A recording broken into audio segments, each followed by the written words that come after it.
আজ আমার বিয়ে হয়েছে। লোকটা 12 বছরের বড় আমার থেকে। বিয়েতে খুশি হয়েছি না দুঃখিত সেটা ঠিক বুঝতে পারছি না, কারণ আমার পরিবারের বিয়ের জন্য মেয়েদের মতামত নেওয়া হয় না।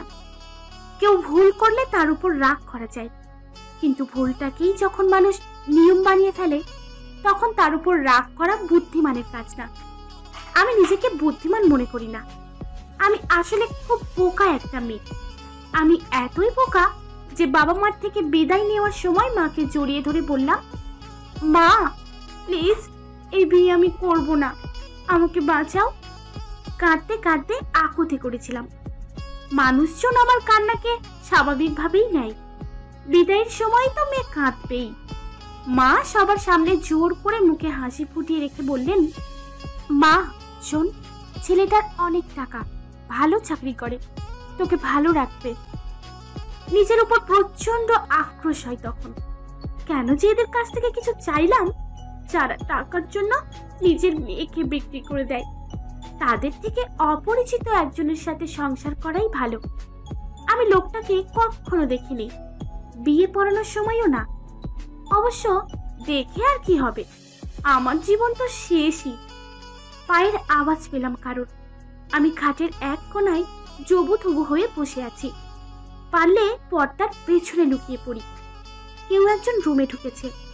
আমি দৃষ্টি নিচের দিকে, আমার আঙুলগুলোর দিকে রেখে কান খাড়া করে শুনতে লাগলাম। দরজা বন্ধ হওয়ার শব্দ পেলাম। আমি আমার গায়ের চাদরটা আরো শক্ত করে আঁচড়ে ধরলাম। বুক কাঁপছে দুরু দুরু। লোকটা আমার পাশে এসে বসলো বিছানায়। আমি তার দিকে তাকাচ্ছি না, তবে বুঝতে পারছি সে আমার দিকেই তাকিয়ে আছে। আমি কোনো কথা না বলে অনেকক্ষণ হয়ে যায়।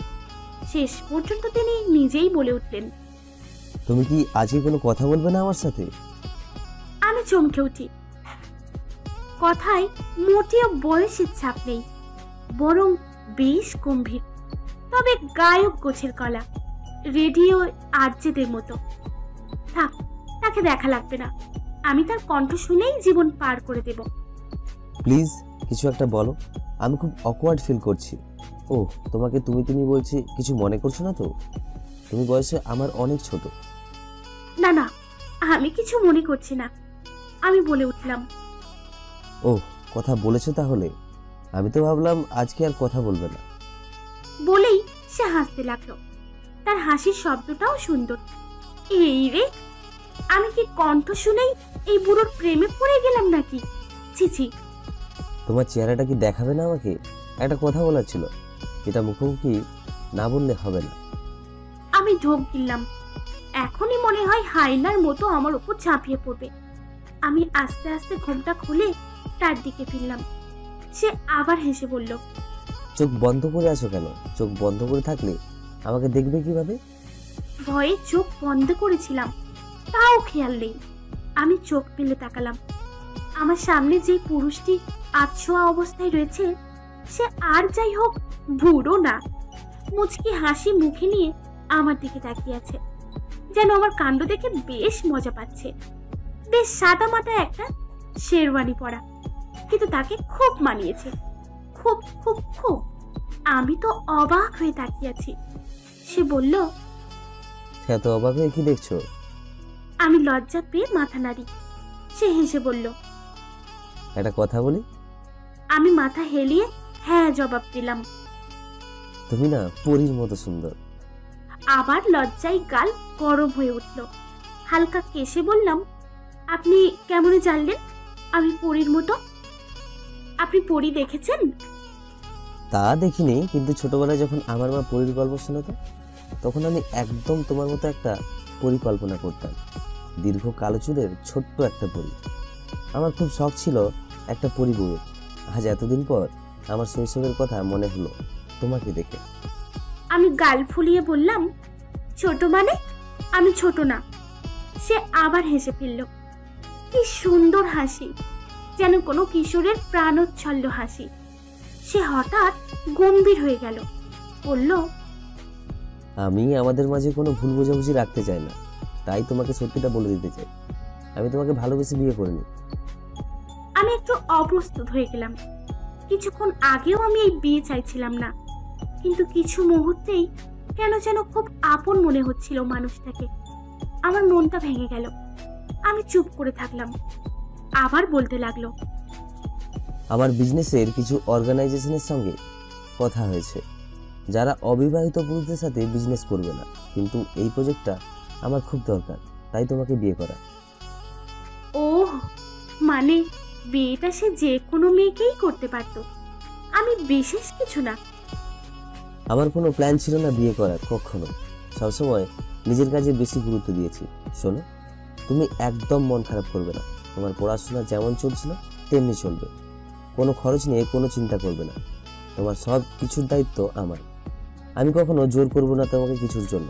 তুমি তোমার মতো জীবনযাপন করবে, আর আমি আমার মতো। আর শোনো, আমি তাকালাম তার দিকে। রুমে ঢুকেই যা বুঝতে পারলাম, তুমি খুব ভয় করেছিলে আমাকে। আমাকে কখনো ভয় পেও না, আমি মানুষটা কিন্তু অতটাও খারাপ না। আমি এতটাই অবাক হলাম যে কিছু বলতেই পারলাম না। আমি কখনো চিন্তা করিনি আমার জীবনে এমন একটা মোড় আসবে। তার কথাই আমার খুশি হওয়া উচিত ছিল। আমি যা চেয়েছিলাম সে তাই তো দিচ্ছে। তবুও কেমন জানি শূন্যতার হাহাকার করে উঠল ভেতরটা। সে রাতে আর আমাদের মাঝে বেশি কিছু কথা হলো না। ওনার কাল নাকি অফিস আছে, তাই তাড়াতাড়ি উঠতে হবে। আমি কিছুই বলিনি। সমঝোতার বিয়েতে এটা আশা করাও ঠিক না যে সে আমাকে সময় দেবে। কিছু মনে করিনি এমন ভান করে ওপাশ ফিরে শুয়ে পড়লাম। কিন্তু বুকের ভেতরে যে আগুনের শিখার জ্বলন্ত পরশ আমাকে এক পলকের জন্যও চোখের পাতা এক করতে দেয়নি, তা উনি জানতেও পারলেন না। শেষ রাতের দিকে চোখটা লেগে এসেছিল। তবুও 7:30টার দিকে আবার ভেঙে গেল। এই সময় আমার পড়ার অভ্যাস, কিন্তু বই খাতা তো কিছুই আনেনি। অগত্যা কি করা যায় ভাবতে ভাবতে রুম থেকে বের হয়ে আসলাম। বাসাটা বেশ সুন্দর। এত বড় বাসায় একটা মানুষ একা কেমনে থাকতে পারে? আমার তো এখনই গা ছমছম করছে। চারপাশে বেশ গাছগাছালি। আমার বেশ পছন্দ হলো জায়গাটা। সবচেয়ে বেশি পছন্দ হলো রান্নাঘরটা। মাঝখানে সরু টেবিল, প্রয়োজনীয় সামগ্রী সব থাকে থাকে সাজানো। একটা ছেলে এত গোছানো হয় কেমনে? সবকিছুই টিপটাপ পারফেক্ট। শুধু একটাই সমস্যা, আমি রান্না করতে পারি না। আমি রান্নাঘরে ঢুকলে কিছু মুহূর্তের মধ্যেই ডিসাস্টার বানিয়ে ফেলি, তাই মা আমাকে রান্নাঘরে ঢুকতেই দিত না। হঠাৎ মায়ের কথা মনে করায় মনটা খারাপ হয়ে গেল। মনে পড়ে গেল কিভাবে মা আমায় বেঁচে দিয়েছে একজন অচেনা মানুষের কাছে। না, এভাবে চলবে না। না, এভাবে চললে হবে না। এটা আমার জন্য একটা নতুন সূচনা। এভাবে মন খারাপ করলে আমি জীবনে আগাতে পারবো না। আমাকে জীবনে কিছু করে নিজের পায়ে দাঁড়াতে হবে। পুরানো স্মৃতি মনে করলে শুধু হতাশই হতে হবে। রান্না পারি না তো কি হয়েছে? রান্না করা এমন কিছু না। 10টা মেয়ে পারলে আমি কেন পারবো না? এভাবে মহা উৎসাহে আমি খিচুড়ি বানানোর জন্য বাড়ালাম। প্রচন্ড একটা শব্দে আমার ঘুম ভাঙলো। পাশে তাকিয়ে দেখি আমার নববিবাহিত স্ত্রী নেই। কোথায় গেল?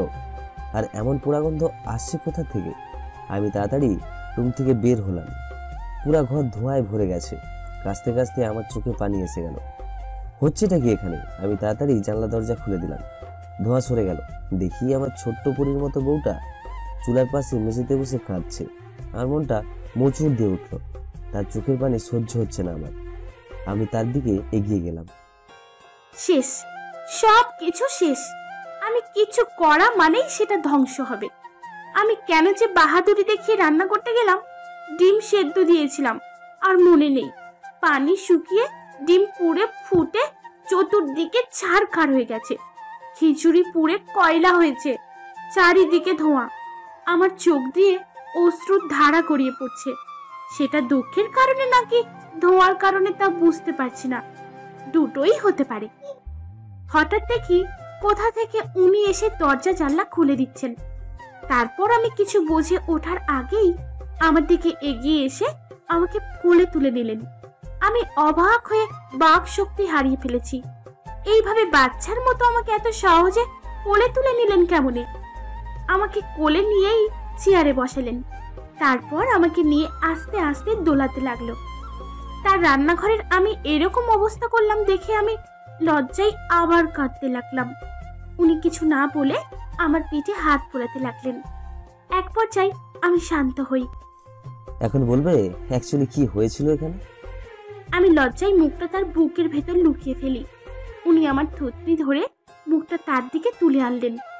এরপর গম্ভীর হয়ে বললেন, বলো। আমি ঢোক গিলে বলতে লাগলাম, আমি ভেবেছিলাম আপনার জন্য কিছু রান্না করব, কিন্তু আমি রাঁধতে পারি না। সে আবার মুচকি হাসতে লাগলো, যেন আমার কাণ্ড দেখে অনেক কষ্টে হাসি চাপিয়ে রেখেছে। আমি লজ্জায় মাথা নামিয়ে ফেলি। উনি আবার আমার মাথা উঠিয়ে বললেন, থ্যাংক ইউ এত এফর্ট দেওয়ার জন্য, বাট এগুলো করার কোনো দরকার নেই। আমি রান্না করতে পারি, এতদিন তো নিজেই রান্না করেছি। তুমি এখানে বসো, আমি কিছু বানাচ্ছি। উনি কি যেন রান্না করা শুরু করলেন। আমি এভাবে বসে থাকতে পারছি না। একটা ঝাড়ু এনে পরিষ্কার করতে লাগলাম। আমার বানানো ডিসাস্টার। আমি কিন্তু বাঙালি খাবার বানাতে পারি না। 5 বছর কানাডাতে ছিলাম, তাই ওখানকারই রান্না পারি। তুমি খেতে পারবে তো? আমি মাথা নাড়িয়ে জবাব দিলাম, পারবো। নিজের কাজে মন দিলাম। খাবারের আয়োজন দেখে আমি মুগ্ধ।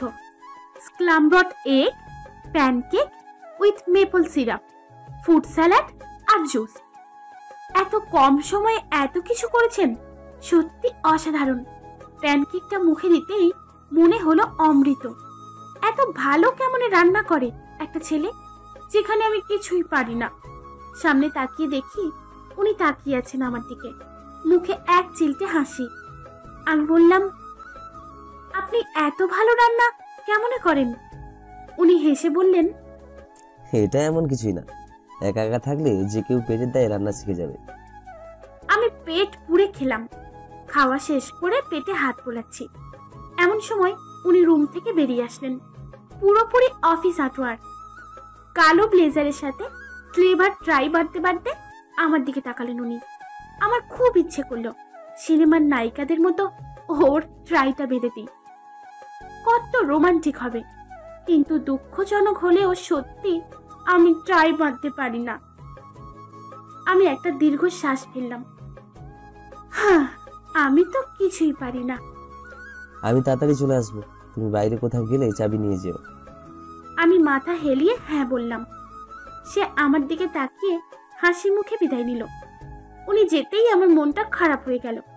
কিছুই করার নেই, পুরো বাসা পরিষ্কার, সাফ করার জন্য কিছুই নেই। কি আর করা, গোছানো বাসা আবার গোছাতে লাগলাম। সন্ধ্যা হয়ে গেছে, ওনার আসার সময় হয়ে গেছে। আমি সারা দিন শুয়ে বসে কাটিয়েছি।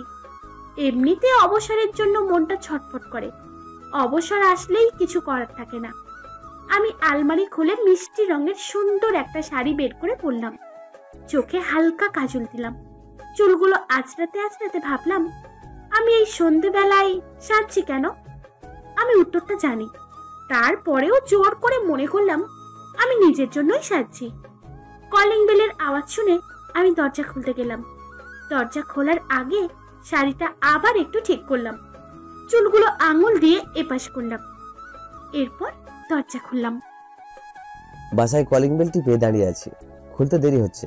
ঘুমিয়ে পড়েনি তো আবার? তাহলে তো বাসায় ঢুকতে পারবো না। এসব চিন্তা করতে করতে আবারও কলিং বেল বাজাতে যাচ্ছিলাম। এমন সময় দরজা খুলে গেল। দরজা খোলার পর যা দেখলাম তাতে আমার আক্কেল করুন।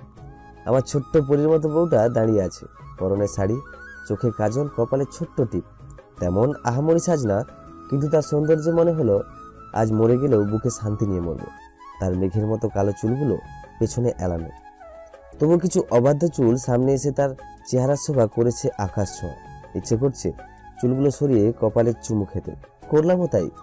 ভেতরে সব নিষেধ অমান্য করে তার মুখটা দুহাতে ধরে তার কপালে ঠোঁট ছুঁয়ে দিলাম, একদম টিপের ওপর। তার বড় বড় চোখগুলো আরো বড় হয়ে গেছে। আমি অনুভব করলাম আমার হাতে তার গাল দুটো উত্তপ্ত হচ্ছে। দেখতে দেখতে আমার বউটা টমেটোর মতো লাল হয়ে গেল। আমি এটা দেখে বেশ মজা পেলাম। ইচ্ছে করলো তার ঠোঁটে চুমু খেয়ে দেখতে। সে আরো কত লাল হতে পারে। কিন্তু আমার হঠাৎ খেয়াল হলো আমি এখনো বাইরে দাঁড়িয়ে। ইচ্ছা করলে যে কেউ এসে আমাদের কাণ্ড কারখানা দেখতে পারে। কোন হারামজাদা আমার ছোট্ট পরীর মতো বউটাকে দেখবে? আমার তা সহ্য হলো না। তাকে ছেড়ে আমি ভেতরে এসে দরজা বন্ধ করে দিই। এরপর পেছন ফিরে দেখি অহনা নেই, সুযোগে পালিয়ে গেছে। আমারও হুঁশ জ্ঞান ফিরে আসলো। কি করতে যাচ্ছিলাম আমি? মেয়েটা এমনিতেই এত ছোট, আবার আমাকে ভয় পায়। বোকার মতো কাণ্ড করার কারণে নিশ্চয়ই সে এখন থেকে আমার কাছেও আসবে না। আমি হতাশ হয়ে টাই খুলতে খুলতে রুমের দিকে পা বাড়ালাম। ইস, কেন যে এত লাল হয়ে যাই।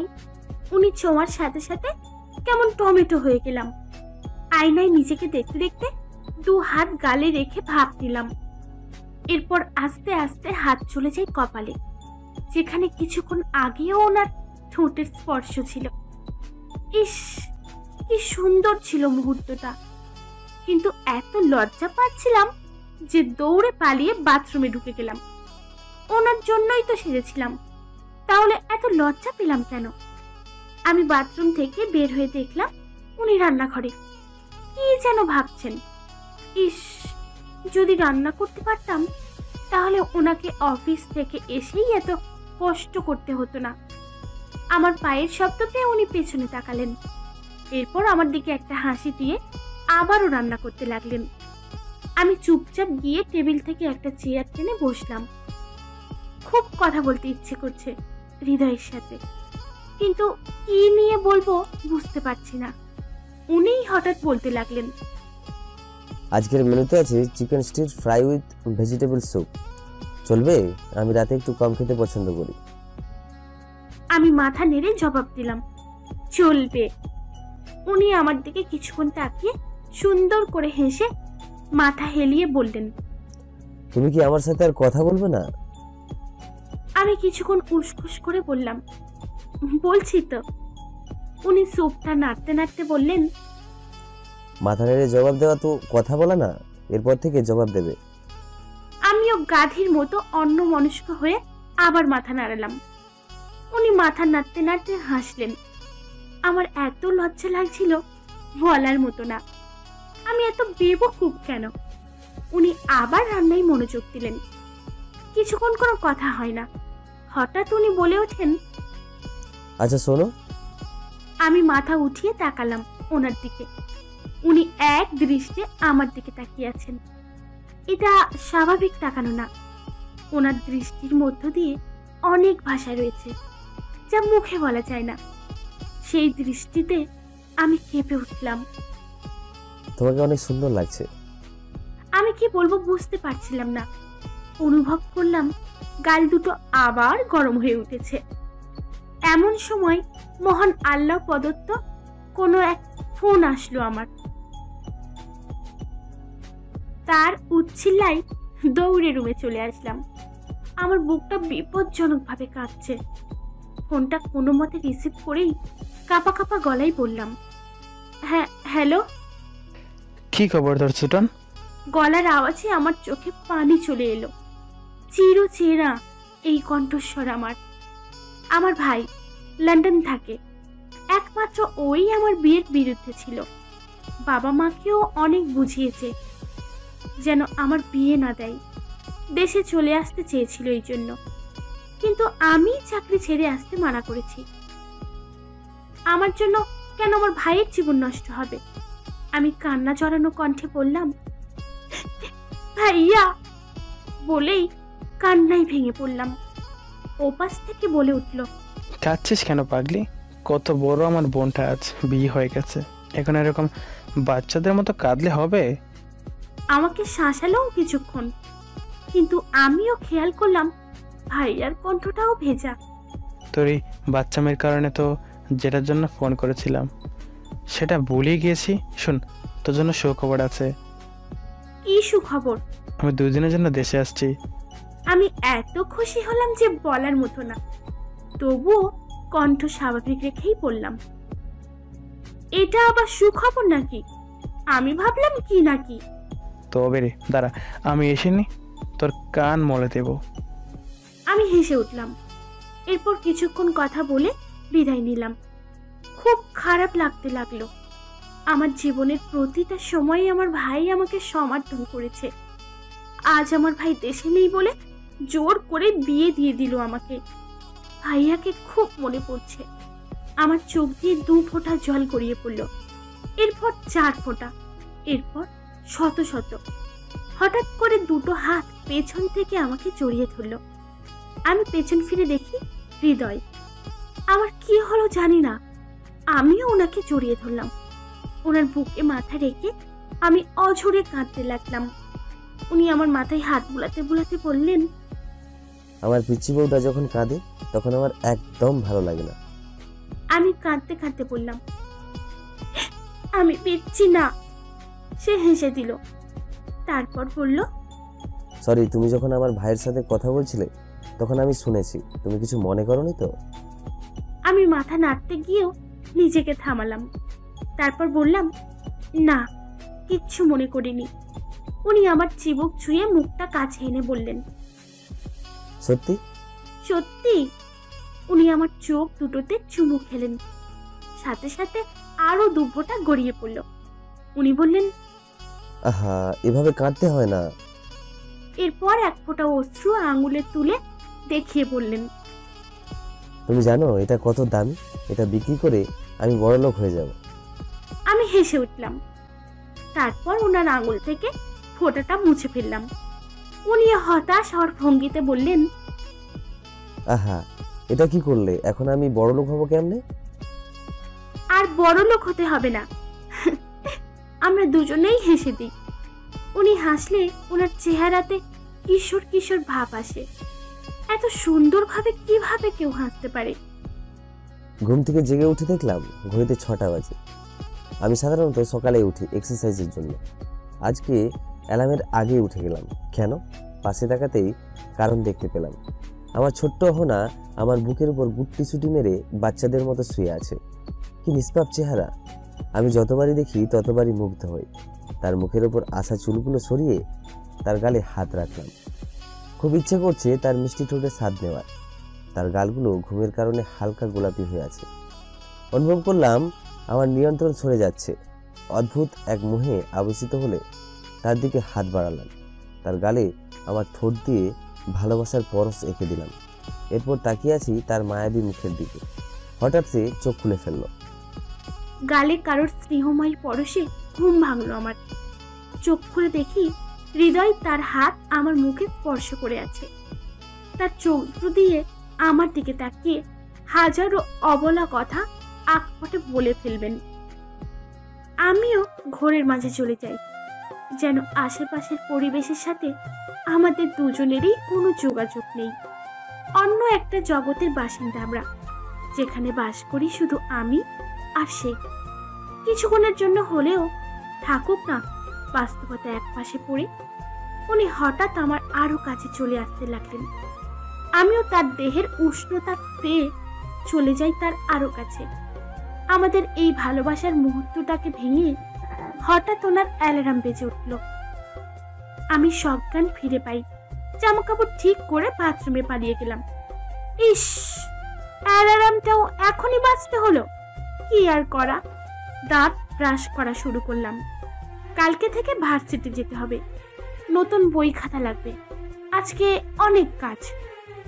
উফ, অ্যালার্মটা অফ করতে মন নেই। দিল তো আমার সুন্দর সময়টা মাটি করে। উঠেই যখন গেছি এক্সারসাইজ শুরু করা যাক। মেঝেতে বসে 40টার মতো পুশ আপ দিয়ে ওপরে তাকাই। দেখি অহনা আমাকে মুগ্ধ দৃষ্টিতে তাকিয়ে আছে। আমার সাথে চোখাচোখি হতেই লজ্জা পেয়ে চোখ সরিয়ে নিল।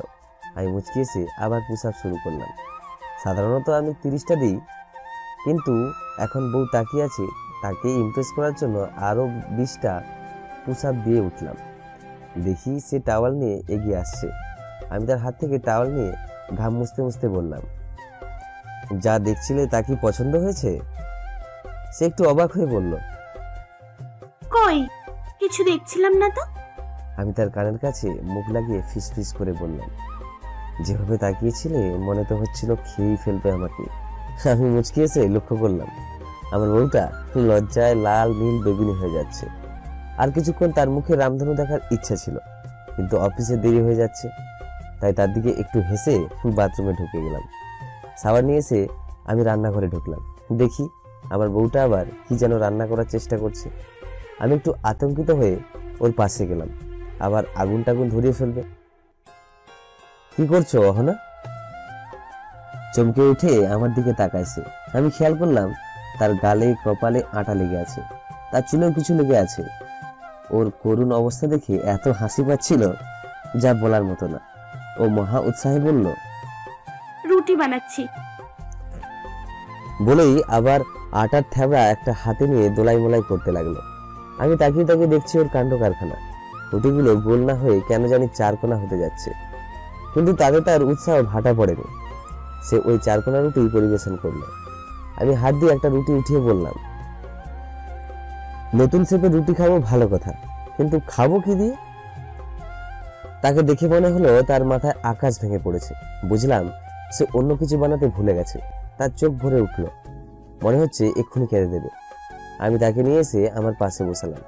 তারপর এক টুকরো রুটি ছিঁড়ে খেতে খেতে বললাম, আরে এটা তো এমনিতেই অনেক মজার, কিছু দরকারই নেই। উফ, মাইন্ড ব্লোয়িং।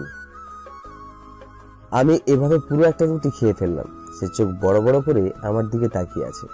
তারপর বলল, আপনার এভাবে শুকনো শুকনো রুটি খেতে হবে না। আরে কেন খেতে হবে না? আমার বউ এত শখ করে বানিয়েছে, আমি না খেলে আর কে খাবে? সে পানির গ্লাসটা এগিয়ে দেয়। আমি ঢক ঢক করে পানি খেয়ে ফেললাম। দুইটা শুকনো রুটি খেয়ে গলা শুকিয়ে গিয়েছিল। এরপর অফিসে যাওয়ার জন্য গাড়ি বের করলাম গ্যারেজ থেকে। সে আমাকে ওপর থেকে হাত নেড়ে বিদায় দিল। আমি হেসে ফেললাম, পুরো বাচ্চা একটা। অফিসে একটা ফাইল হাতে কতক্ষণ ধরে বসে আছি, কাজে মনোযোগী বসছে না। মন পড়ে আছে বাসায় ফেলে আসা বউয়ের মাঝে। আচ্ছা কি করছে ও এখন? ফোন দিয়ে জিজ্ঞেস করবো।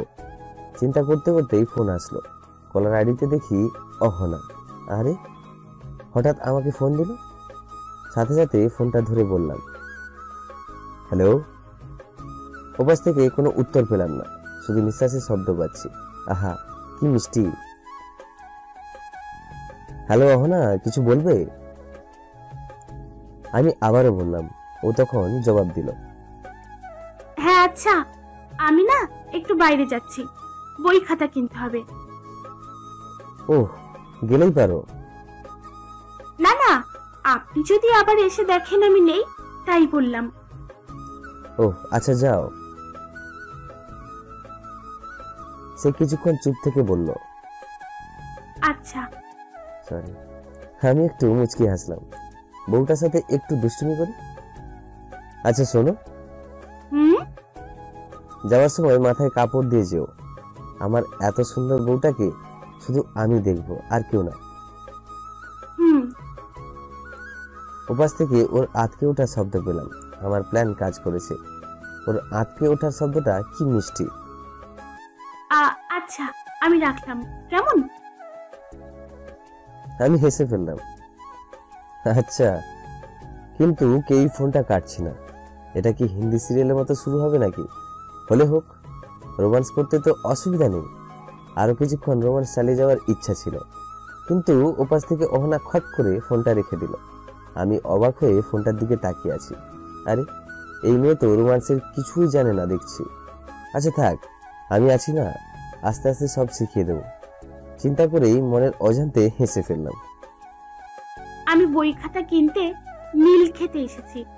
চারিদিকে অনেক ভিড়। ফুটপাতের উপরে ভাসমান দোকানগুলোতেই ভিড় সবচেয়ে বেশি। আমি বই কেনা শেষ করে রাস্তার ওপারে পেট শপে ঘুরছি। আমার পশু পাখি খুব ভালো লাগে। একটা ছোট খাঁচায় রাখা ময়না আমার বেশ মনে ধরেছে। একটু আধটু কথাও বলতে পারে। এগুলো ঘুরতে ঘুরতে সন্ধ্যা হয়ে যায়। হৃদয় কিছুক্ষণ আগে ফোন করেছিল, বলেছে অফিস থেকে আসার পথে আমাকে নিয়ে আসবে। আমি বইগুলো দেখতে দেখতে হাঁটছি। কোন দিকে চলেছি আমার খেয়ালই নেই। হঠাৎ আশেপাশে তাকিয়ে দেখি কোনো এক গলিতে এসে ঢুকে পড়েছি আমি। বৃষ্টি ভ্যাপসা গন্ধ আসছে কোথাও থেকে। এটা কোথায় এসে পড়লাম আমি? পেছন থেকে হঠাৎ শীষ বাজানোর শব্দ পাই। পেছনে তাকিয়ে দেখি কয়েকজন গোল হয়ে কথা বলছে আর আমার দিকে তাকিয়ে হাসছে। হঠাৎ একটা লোক দল ছেড়ে আমার দিকে আসা শুরু করলো। কি এটা? আমার দিকে আসছে কেন? কি চাইছে? ভয়ে আমার হাত পা ঠান্ডা হয়ে আসলো। আস্তে আস্তে লোকটি আমার খুব কাছে এসে গেল। হাতে কি যেন একটা। সর্বনাশ, চাকু টাকু নয় তো? এইভাবেই কি আমার জীবন শেষ হয়ে যাবে? আমি ভয়ে ভয়ে চোখ বন্ধ করে ফেলি। অনুভব করলাম লোকটি আমার সামনে এসে দাঁড়িয়েছে। এখনই আমাকে মেরে ফেলবে সে। এক্সকিউজ মি আপু, এটা আপনার হাত থেকে পড়ে গিয়েছিল। আমি ভয়ে কুঁকড়ে গিয়েছিলাম। স্বাভাবিক হলে খেয়াল করি লোকটা হাতে আমার পার্স ধরে আছে। আমার দিকে সে পার্স এগিয়ে দিল। আমি কাপা হাতে নিলাম। অন্যমনস্ক হয়ে হাঁটার সময় পড়ে গিয়েছিল সম্ভবত। আমি তাকে ধন্যবাদ জানিয়ে তাড়াতাড়ি সরে পড়তে গেলাম। সে আবার পেছন থেকে ডাক দিল। আপু, কিছু মনে না করলে জানতে পারি আপনি কি করেন? আমি বললাম, আমি তো ইউনিভার্সিটিতে ফার্স্ট ইয়ারে। How surprising! আমরাও। বাই এনি চান্স আপনি কি ইউনিভার্সিটিতে পড়েন? জি। আশ্চর্য, আমরা তাহলে ক্লাসমেট। পরিচয় হয়ে ভালো লাগলো। আমি অন্ময়। লোকটি হাত বাড়িয়ে দেয়। আমিও হ্যান্ডশেক করে বলি, আমি অহনা। ফ্রিটি নেম। আসুন আপনাকে আমার ফ্রেন্ডের সাথে পরিচয় করে দেই। সে আমাকে গ্রুপটার কাছে নিয়ে গেল। আমি নিমরাজি হয়ে গেলাম সেখানে। সেখানে শুধু ছেলে না, মেয়েও আছে। একটা ছেলের হাতে আবার গিটার। তাতে কিছুক্ষণ পর পর টুংটাং করছে। অন্ময় আমাকে সবার সাথে পরিচয় করিয়ে দিল। আমাকে টুল পেতে বসতে দিল। আমিও তাদের সাথে বেশ গল্প জুড়ে দিলাম। খুব ভালো লাগছিল আমার সমবয়সী সবার সাথে থাকতে পেরে। আমি বোকার মতো কি মনে করছিলাম। তারা আড্ডা দিচ্ছিল আর হাসছিল। আর যেই ছেলেটা গিটার বাজাচ্ছে তার নাম রুদ্র। তার গান শেষ হলে ফ্রেন্ডরা তাকে খ্যাপানোর জন্য শীষ বাজাচ্ছিল। আর ভ্যাপসা গন্ধ না, ওটা স্প্রে পেন্টের গন্ধ ছিল। ইফতি নামের একটা মেয়ে প্ল্যান কার্ড বানাচ্ছিল স্প্রে পেন্ট দিয়ে। তারই গন্ধ পেয়েছিলাম। আর আমি কিনা তাদের বকাটে ভেবেছিলাম। ইস, আমি কি গাধা! আমি এত গাধা কেন? আমার চিন্তার অবসান ঘটিয়ে রুদ্র আবার, নিকোষ কালো এই আধারে স্মৃতিরা সব খেলা করে, রয় শুধু নির্ঝরতা। নির্ঝরতায় আমি একা। একবার শুধু চোখ মেলো, দেখো আজ পথে জালি আলো। তুমি আবার আসবে ফিরে, বিশ্বাসটুকু দুহাতে আঁকড়ে ধরে। শেষ হতেই আমি সবচেয়ে আগে তালি বাজালাম। আমার তালি বাজানো দেখে রুদ্র মনে হয় একটু লজ্জা পেল। তাতে কিছু আসে যায় না।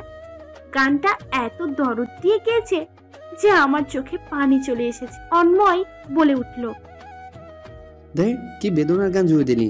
কাল থেকে ভার্সিটিতে শুরু হচ্ছে, কই শেষ মজাটা করে নিব। সুখের গান গাইবো তা না। রুদ্র একটু খেকিয়ে বলে উঠল, তাহলে কি গান গাইবো শুনি? ফাজিল টাইপের একটা মেয়ে বলে উঠল। হলুদ বাটো মেহেন্দি বাটো। সবাই এক যোগে হেসে দিল। রুদ্র মজা করে আসলেই রক স্টাইলে হলুদ পাটার কয়েক লাইন গেয়ে দিল। আমি তো খুব মজা করেই গল্প করছি সবার সাথে। হঠাৎ দেখলাম কেন জানি সবাই কথা বন্ধ করে আমার দিকে তাকিয়ে আছে। না না, আমার দিকে না, আমার পেছনে। কি হয়েছে? আমিও পেছন ঘুরলাম। হৃদয় দাঁড়িয়ে আছে। তার মুখ পাষাণের মতো শক্ত হয়ে আছে। সরু চোখ দিয়ে আমার দিকে তাকিয়ে আছে। আর ট্রাইটা লুজ হয়ে পড়ে আছে বুকের এক পাশে। সকালে বানানো পরিপাটি জেল লাগানো চুলগুলো উস্কো খুস্কো, যেন দুশ্চিন্তায় অনেকবার আঙুল দিয়ে চুল এলোমেলো করেছে। শার্ট কুঁচকানো। ইস, আমি তো ওনার কথা ভুলেই গিয়েছিলাম। দেখেই বোঝা যাচ্ছে ভীষণ রেগে আছে। কিছু না বলে সে আমার হাত ধরে আমাকে নিয়ে চলে যাচ্ছিল। এমন সময় অন্ময় পেছন থেকে ডাক দিল, ব্রো আপনি কে? মেয়েটাকে এভাবে নিয়ে যাচ্ছেন কেন? যেই হয়ে থাকুন, এভাবে ব্যবহার করতে পারেন না আপনি। হৃদয় থেমে গেল। পেছন ফিরে অন্যর দিকে এমন ভাবে তাকালো যেন এক্ষুনি খুনোখুনি হয়ে যাবে। তার ওরকম চাহনি দেখে আমার ভয়ে রক্ত পানি হয়ে গেল। এমন রূপ কখনো দেখিনি আমি তার। আমি অন্ময়কে ভরসা দিয়ে বললাম, আমি ঠিক আছি, ইটস ওকে। আমার কথায় সে পিছিয়ে গেল, কিন্তু তার সন্দেহ এখনো যায়নি। সরু চোখে সে হৃদয়ের দিকে তাকিয়ে আছে, যেন হৃদয় মারামারি শুরু করলে সেও পেছবে না। হৃদয় আবারও আমাকে টেনে নিয়ে যেতে লাগলো। সে লম্বা লম্বা পা ফেলে যাচ্ছে। আমি আমার ছোট পা দিয়ে দৌড়েও তার সাথে কুলাতে পারছি না। আমি বলার চেষ্টা করলাম, প্লিজ আমার কথাটা একটু শুনুন। আমার মনেই ছিল না যে। চুপ, একদম কোনো কথা না। আমি খুব কষ্ট পেলাম ওনার কথায়। উনি কখনো আমাকে ওভাবে বলেননি, কিন্তু দোষটা যেহেতু আমার, তাই আমার রাগ করা জায়েজ হবে না। আমি আবারও বললাম, প্লিজ একটু আস্তে চলুন, আমি এত তাড়াতাড়ি হাঁটতে পারছি না। সে পেছন ফিরে অগ্নি দৃষ্টিতে আমার দিকে তাকায়, তারপর কিছু না বলে আবারও হাঁটা শুরু করে, কিন্তু গতিটা একটু কম। গাড়ির কাছে সে আমাকে প্রায় গাড়িতে ছুঁড়ে দেয়।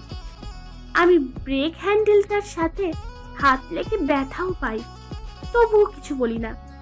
সে ওপাশ ঘুরে গাড়িতে ঢুকে পড়ে। তারপর কিছুক্ষণ অগ্নিশর্মা হয়ে আমার দিকে তাকায়। আমি তাকাতে পারছি না, তাকালেই মনে হবে জ্বলে যাব। কি কি চিন্তা করছিলে তুমি? জানো কটা বাজে? সে প্রায় চিৎকার করে কথাটা বলে। আমি বুঝতে পারছি না এত রাগের কি আছে, কিন্তু গাড়ির ঘড়িতে চোখ পড়তেই আঁতকে উঠলাম। বাজে 10:45। আমি যখন নীল খেতে এসেছিলাম তখন বাজে 7টা। হাই হাই, কিভাবে এত সময় চলে গেল খেয়ালই করিনি। আমি চুপ করে থাকি। কি হলো, বলো কিছু। আমি আমতা আমতা করে বললাম, আসলে সময়ের দিকে খেয়াল ছিল না। খেয়াল ছিল না? তোমাকে আমি কতক্ষণ ধরে খুঁজছি জানো? 3 ঘন্টা। আমি তো পাগলের মতো হয়ে যাচ্ছিলাম। আর ফোন কেন ধরোনি তুমি? ফোন? আসলেই তো, ফোনটা বের করে দেখি চার্জ নেই। উফ, বিপদ যখন আসে একসাথে সব আসে। এত কেয়ারলেস কিভাবে হয় একটা মেয়ে? আমার এবার কান্না পেতে লাগলো। উনি এত খারাপ করে কথা বলছেন, এমন তো না যে আমি ইচ্ছে করে দেরি করেছি। আমি ওনাকে বলি, প্লিজ এত কড়া করে আমার সাথে কথা বলবেন না, আমার খুব খারাপ লাগছে। তোমার খারাপ লাগছে? চিন্তা করো আমার কেমন অবস্থা ছিল যখন তোমাকে পাচ্ছিলাম না। তুমি জানো না সময় কতটা খারাপ, কত খারাপ কিছু হতে পারে। আমি কিছু বললাম না, আমার খুব কান্না পাচ্ছে, গলা ধরে আসছে। সে আমার দিকে ডিসঅ্যাপয়েন্টেড ভাবে তাকিয়ে আছে। এরপর আস্তে করে বলল, এইসব পিচ্চি মেয়ে নিয়ে। আমি এটা শুনে আর থাকতে পারলাম না। ওপাশ ফিরে কেঁদে দিলাম। মুখ দিয়ে কোনো শব্দ হলেই দু চোখ দিয়ে আমার যেন বেদনার সাগর বয়ে যাচ্ছে। রাস্তায় আর কথা হয় না আমাদের। সাওয়ার থেকে বের হয়ে মাথা ঠান্ডা হয় আমার। এতক্ষণ মাথা দপদপ করছিল। আজকে যেরকম ভয় পেয়েছি এমন ভয় আমি আর কখনোই পাইনি। দুশ্চিন্তায় যে মাথার কতটা চুল ছিঁড়েছি তার হিসেব নেই। যখন তাকে খুঁজে পেলাম তখন মাথা ঠিক ছিল না আমার। মনে যা এসেছে তাই বলেছি তাকে। এখন আবার খারাপ লাগছে। বাথরুম থেকে বেরিয়ে দেখি অহনা রুমে নেই। আবার কোথায় গেল? রুম থেকে বের হয়ে খুঁজছি তাকে। এমন সময় বারান্দা থেকে শব্দ পাই, ফুঁপে ফুঁপে কাঁদার শব্দ। আমি তাকিয়ে দেখি আমার অহনা অর্ঝর ধারায় কাঁদছে। দেখেই মনটা খান খান হয়ে উঠল আমার। আমার ছোট্ট বউটা এত কষ্ট পেয়ে কাঁদছে, আর এই কান্নার কারণ আমি। এত খারাপভাবে কথাগুলো বলা উচিত হয়নি আমার, কিন্তু মনটা যেহেতু ভেঙেছি আমি, মন জোড়া লাগানোর দায়িত্ব আমার। আমি বারান্দায় ঢুকেই আস্তে করে ডাকলাম, অহনা। সে একটু চমকে উঠল, তারপর আমার থেকে আড়াল হয়ে সম্পূর্ণ চোখ মুছে ফেলল। তারপর জোর করে মুখে হাসি ফুটিয়ে বলল, আমি যাই, বই খাতাগুলো কিনে যে আনলাম, একটু দেখি। তারপর আমার পাশ কাটিয়ে চলে যাচ্ছিল। আমি তার হাত ধরে ফেললাম, তাকে টেনে আমার বুকে কাছে নিয়ে জড়িয়ে ধরলাম। ও আমার বুকে থাকতে যাচ্ছে না। আমি জোর করে ওকে আরো শক্ত করে জড়িয়ে ধরলাম। ও কিছু একটা বলতে যাচ্ছিল। আমি ওর ঠোঁটে আঙুল রেখে বললাম, হুশ, কোনো কথা বলবে না। ও আমার কথায় অন্য পাশে ফিরে তাকায়, কিন্তু আমি দেখেছি তার চোখের কোণায় অশ্রুর ঝিলিক। আমার মনকে চূর্ণ বিচূর্ণ করে দিচ্ছে। আমি তার মাথার হাত বুলাতে বুলাতে বললাম, আমার পিচ্চি বউটা অনেক বড় হয়ে গেছে, মিথ্যা মিথ্যা হাসতে শিখে গেছে। সে অভিমানী কণ্ঠে বলল, না তো কি করব? আপনিই তো বললেন আপনার পিচ্ছি পছন্দ করেন না। বলতে বলতে ওর গলা ভেঙে গেল। আরে আমি আবার কখন বললাম ও কথা?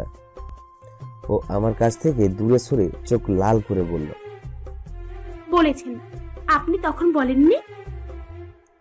এসব পিচ্চি নিয়ে? বলুন বলেননি। আমি তাকে কাছে আনার চেষ্টা করে বললাম, আহা তখন কি আমার মাথা ঠিক ছিল? কি বলতে কি বলে ফেলেছি। I am sorry. আমার কাছে তো আমার পিচ্চি বউটা সবচেয়ে প্রিয়। সে ধাক্কা দিয়ে আমার হাত সরিয়ে দেয়, তারপর বলে, মিথ্যা কথা। আসলে আপনি আমাকে একদম পছন্দ করেন না। আমি হচ্ছে আপনার জন্য বান্ডের। আমাকে যদি ভালো নাই লাগে তাহলে বিয়ে করেছেন কেন? আপনি আপনার বয়সী কোনো মেয়েকে বিয়ে করতেন, আমি আমার বয়সী কারোর সাথে সংসার করতাম। কেন আমার জীবনটা এভাবে নষ্ট করলেন? আমার মাথাটা আবার দপ করে জ্বলে ওঠে। আমার অহনা অন্য কারোর সাথে সংসার করছে, এই দৃশ্য আমার চোখের সামনে ভেসে উঠল। আর আমি অনুভব করলাম আমার কান গরম হয়ে উঠেছে। যখন অহনাকে নিয়ে চলে আসছিলাম তখন একটা ছেলে বাধা দিয়েছিল আমাকে। তার কথাই কি বলছে ও? ওদের মধ্যে কি হয়েছিল? আমি আর নিজেকে সামনে রাখতে পারলাম না। অহনার দুই বাহু ধরে তাকে দেওয়ালের সাথে চেপে ধরলাম। ব্যথাও পেয়েছে মনে হয়, কিন্তু ওদিকে আমার দৃষ্টি নেই। আমার চোখে এখন আগুন জ্বলছে। অন্য কারোর সাথে সংসার করতে চাও তুমি? সে একটু থতমত খেয়ে বলল, আমি তো এটা বলিনি যে আমি চাই অন্য কারোর সাথে সংসার করতে। তাহলে আমি ভুল শুনলাম আর ভুল দেখলাম। কে ছিল ওই ছেলেটা? ওহ, ওটা ও অন্ময়, আমার ব্যাচমেট। ওর সাথে তো? নামও জেনে ফেলেছ ওর? বাহ। আপনি এমন কেন করছেন? আমার সাথে তো ওর একা কথা হয়নি, সবাই একসাথে কথা বলেছিলাম। আর প্রবলেমটা আমার না, আপনার। আপনিই তো পছন্দ করেন না আমাকে, সব সময় পিচ্ছি পিচ্ছি করেন। আরে বোকা মেয়ে, আদরে ডাক বোঝো না তুমি? আর পিচ্চি না ডাকলে কি ডাকবো বুড়ি?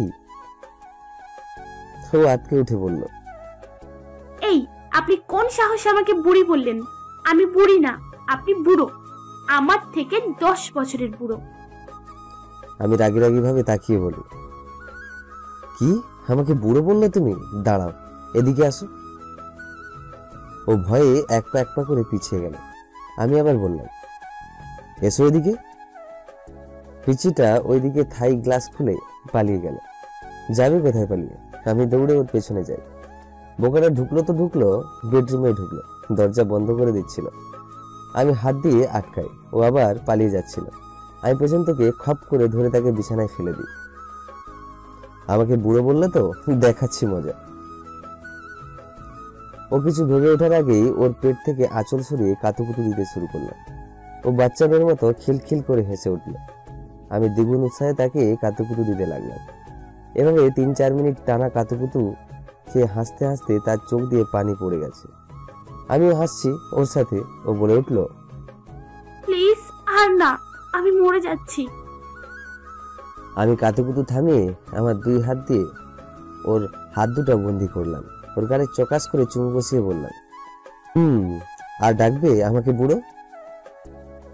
ও অসহায়ভাবে হাত বাঁধা অবস্থায় বলল, আরে বোকা লোক, আপনি আদরের ডাকও তো বোঝেন না। আমি মুচকি এসে ভাবলাম আমার কথা আমাকে। আমি নিচু হয়ে ওর মসৃণ গালে আমার সূক্ষ্ম দাড়িযুক্ত গাল ঘষে দিয়ে বললাম, সত্যি আদর করে বুড়ো ডেকেছ? ও কাঁদো কাঁদো হয়ে বলল, আর এগুলো আপনার দাড়ি না কাঁটা? একটু হলেই তো মনে হচ্ছিল আমার গাল কেটে যাবে।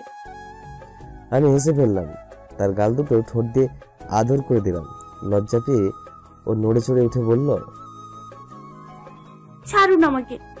আমি হেসে বললাম, ছাড়বো না, আগে একটা কথা দিতে হবে। কি কথা? ও চোখ বড় করে বলল। আমি গম্ভীর হয়ে বললাম, আর কখনো অন্য কারোর সাথে সংসার করার কথা বলবে না। যদি বলো আমি মুখটা তার কানের কাছে নিয়ে ফিসফিস করে বললাম, একেবারে খেয়ে ফেলবো। তারপর ওর কানের লতিতে আলতো কামড় দিয়ে বললাম, তুমি শুধু আমার। ও এটা শুনে লজ্জায় লাল বেগুনি হয়ে যায়, আমাকে ওর উপর থেকে ওঠার জন্য ধাক্কাতে থাকে। আমি এবার নিজের থেকে উঠে যাই। ও ম্যারাথন দিয়ে বাথরুমে পালিয়ে গেল। আমি হাসতে লাগলাম, পুরো পিচ্ছি একটা। আমি বাথরুমে ঢুকেই মুখ থেকে ফেলি। লোকটার লজ্জাও নেই, পুরো একটা। মুখ থেকে হাত সরিয়ে দিয়ে আয়নায় তাকাতে দেখি আমি পুরো লাল টমেটো হয়ে গেছি। মনে হচ্ছে কাঁধের উপর কেউ চুলওয়ালা টমেটো রেখে দিয়েছে। আমি মুখে পানির ঝাটকা দিলাম। পুরো শাড়ি উল্টো পাল্টা হয়ে গেছে। কত যত্নে পড়েছিলাম। যখন ইচ্ছে খারাপ ব্যবহার করবে, আবার যখন খুশি আদর করবে। আমি কি কাছের পুতুল নাকি? শাড়ির কুচি ঠিক করছি, এমন সময় দরজায় টোকা পড়লো। শুনতে পেলাম ও বলছে, আজকে কি আর বেরোবে না বাথরুম থেকে, নাকি ওখানেই ঘুমাবে? কাঁথা বালিশ পাঠিয়ে দেবো? আমি সাথে সাথে বের হয়ে যাই। অগ্নি দৃষ্টিতে ওনার দিকে তাকাই। উফ, এত লম্বা কেন? তাকাতে তাকাতে তো ঘাড় ব্যথা হয়ে যাচ্ছে। ভালোভাবে রাগীর লুকও দেয়া যাচ্ছে না। ও দেখি মুচকে মুচকে হাসছে। আমার জ্বলে যাচ্ছে ওই হাসি দেখে। আমি করে চলে যাচ্ছিলাম। সে আবার পেছন থেকে আমাকে জড়িয়ে ধরে আমাকে তার বুকের মধ্যে নিয়ে আসলো। আমার পিচ্চিটা এখনো রেগে আছে? আমি কিছু না বলে চলে যেতে নিলাম। সে আমাকে আরো শক্ত করে জড়িয়ে ধরলো। আমি বললাম, ছাড়ুন আমাকে। না, ছাড়বো না। আগে বলতে হবে কেন রেগে আছো এখনো। আমি কি পুতুল আপনার? যখন ইচ্ছে হয় বাজেভাবে কথা বলবেন, যখন ইচ্ছে জড়িয়ে ধরবেন। I am a joke to you. ও আমাকে এখন ছেড়ে দিয়ে হাতটা ধরলো। চেয়ারে টেনে বসতে বলল। নিজেও আমার পাশে চেয়ারে বসলো। তারপর বলল, দেখো, এটা তোমাকে আগে বলা উচিত ছিল। রাগ উঠলে আমার মাথা ঠিক থাকে না, তখন মাথায় যা আসে তাই বলে দিই। প্লিজ তুমি এটা নিয়ে রাগ করো না। যখন দেখলো আমি কোনো কথা বলছি না, তখন আবারও বলতে লাগলো, আমি খুব ভয় পেয়েছিলাম যখন দেখলাম তুমি নেই। অনেকক্ষণ অপেক্ষা করে তুমি যখন আসলে না, তখন মনে হচ্ছিল আমি তোমাকে মনে হয় চিরদিনের জন্য হারিয়ে ফেলেছি। আর আমি কখনোই চাই না। আমি ওনার দিকে তাকাচ্ছি না। আমার এখন খুব খারাপ লাগছে। আসলে ওনার দিক থেকে তো আমি জিনিসটাকে দেখিনি। আমি তোমার সাথে এই মাত্র কয়েকদিনই থাকতে পেরেছি। আমি চাই আজীবন এভাবে তোমার সাথে থাকতে। আমি তাকাই ওনার দিকে। এভাবে তো উনি কখনো কথা বলেননি। আজকে যখন বলছেন, আশ্চর্য। আমার লজ্জা লাগছে না। মনের মধ্যে অদ্ভুত এক অনুভূতি সাড়া দিচ্ছিল। উনি আবার একটু মুচকি হেসে বললেন, আর আমি কিন্তু যখন তখন রাগি না।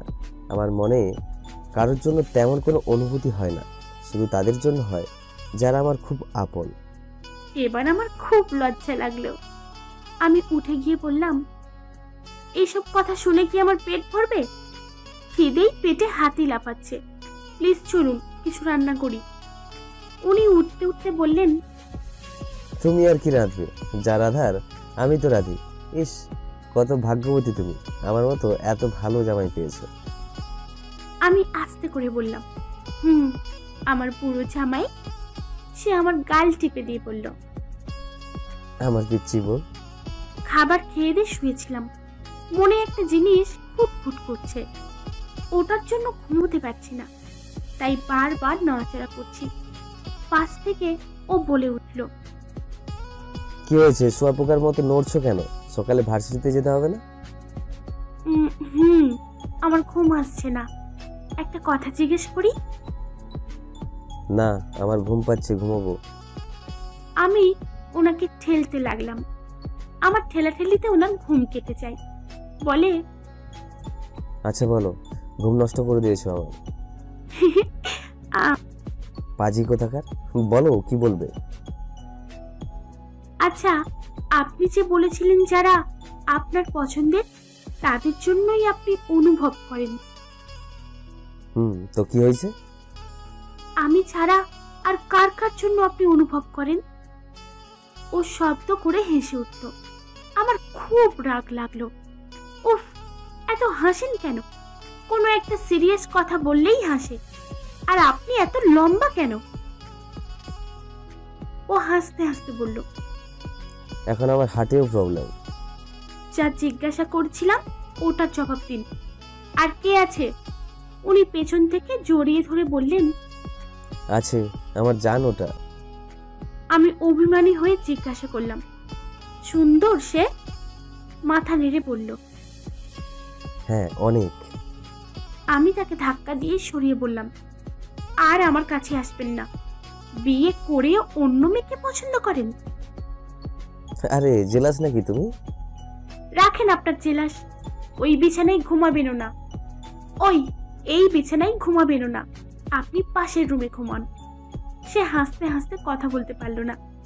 হাসা শেষ করে বলল, তুমি এত কিউট কেন? হ্যাঁ, একটু কম কিউট হবা। এত কিউট হওয়া ভালো না।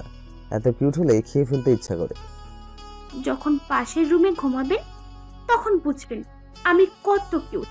যান, পাশের রুমে যান।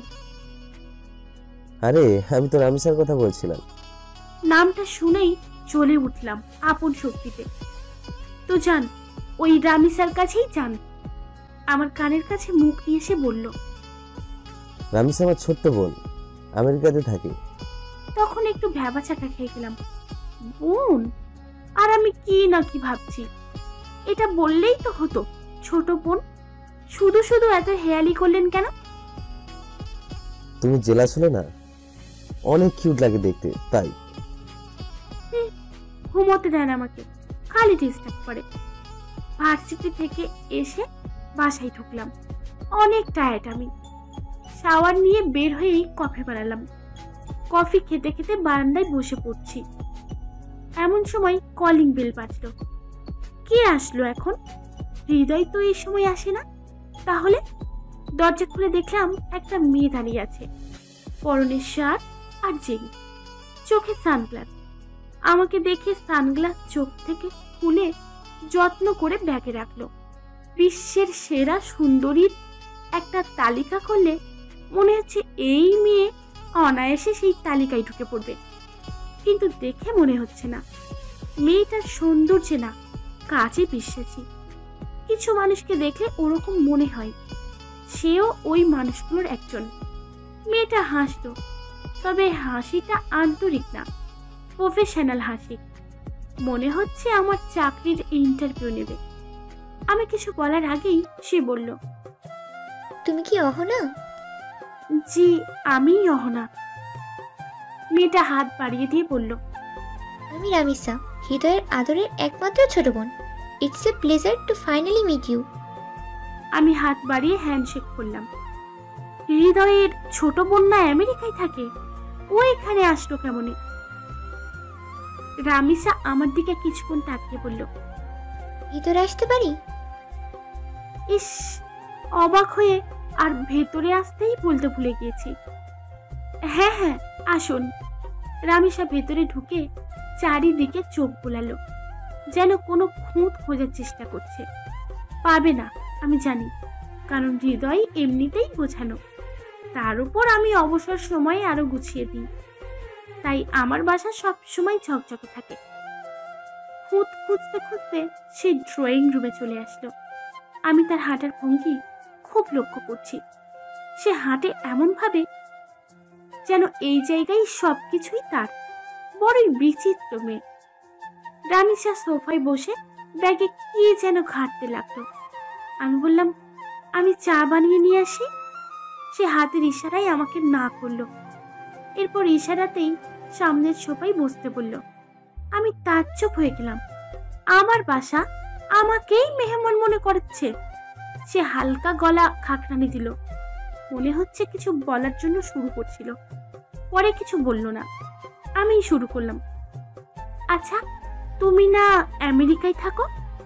সে সরু চোখে মাথা নাড়ল, যেন সে প্রশ্নের সম্মুখীন হতে অস্থির করছে, কিন্তু আমাকে তো ঠিকই জেরা করছে। আমেরিকায় কোথায়? শিকাগো। সে একটু নড়ে চড়ে উঠে বলল, হঠাৎ এলে যে? সে একটু বিরক্ত মুখেই বলল, কেন, আমার ভাইয়ের বাসায় আমি আসতে পারবো না? আপনাকে বলে আসতে হবে? আমি বেশ অবাক হলাম। মেয়েটা এমন ঝগড়া করার জন্য মুখিয়ে আছে কেন? খুব মেজাজ খারাপ হলো। এভাবে আমার সাথে ব্যবহার করার যুক্তিকতা দেখি না, কিন্তু শত হলেও হৃদয়ের বোন, মানে আমারও বোনের মতো। হঠাৎ কিছু বলতে পারি না। আমি সে কারণযুক্ত মুখে হাসি ফুটিয়ে বললাম, না মানে বিয়েতেও দেখলাম না, বিয়ের পরও কথা হয়নি, তাই বললাম। ও প্লিজ, এত ভালো শাস্তি চেন না। আপনার মতো মেয়েদের আমার চেনা আছে। আমার মতো মেয়ে মানে কি বলতে চাচ্ছে সে? আমি কিছু বলতে চাচ্ছিলাম, এমন সময় সে আবার বলা শুরু করলো, আমার ভাইয়ের পিছনে জানেন মেয়েদের লাইন পড়ে থাকতো। আপনার চেয়ে হাজার গুণে সুন্দর। আপনার মতো কাউকে বিয়ে করতে হলে তাদেরকেই করতো। আমার মাথায় এবার রক্ত উঠে গেল। হোক সে হৃদয়ের বোন, আমার সাথে এভাবে সে কথা বলতে পারে না। আমি আর নিজেকে সামলাতে পারলাম না। সেই কতক্ষণ ধরে আমাকে আলতু ফালতু বকে যাচ্ছেন। কি বলতে চাইছেন? হ্যাঁ, আমার মতো মেয়ে মানে? ঝেড়ে কাশুন, কথা যখন শোনাচ্ছেন পুরো কথাটা শোনান। মেয়েটা হঠাৎ আমার বহিঃপ্রকাশে থতমত খেয়ে গেল। তার মুখটা এমন হলো যেন কোনো হিসাব মেলাতে পারছে না। তারপর নিজেকে গুছিয়ে নিয়ে আবার বলা শুরু করলো, কেন, আপনি আমার ভাইকে টাকার জন্য বিয়ে করেননি? এটাও কি মিথ্যা? আমি বলতে চাইলাম, না, আমি টাকার জন্য বিয়ে করিনি। আমি ওরকম মেয়ে না। কিন্তু কিছু বলতে পারলাম না। আমি টাকার জন্য বিয়ে না করলেও আমার বাবা মা আমাকে টাকার জন্যই বিয়ে দিয়েছে, তাই কিছু বললাম না। আমি চুপ করে থাকতে সে আবার সাহস পেয়ে গেল। বলেন বলেন, চুপ কেন এখন? করেননি আমার ভাইকে টাকার জন্য বিয়ে? আমি মুখ শক্ত করে বললাম, সব প্রশ্নের উত্তর হ্যাঁ বা নাই দেয়া যায় না। আশা করি এটা বোঝার মতো সক্ষমতা হয়েছে আপনার। হ্যাঁ হ্যাঁ, এখন তো বড় বড় কথা বলবেনই। কি এমন হয়েছিল যে আপনি টাকার জন্য আমার ভাইকে বিয়ে করলেন? আমিও একটু শুনি, সক্ষমতা অর্জন করি। সে তাচ্ছিল্যর হাসি দিয়ে বলল।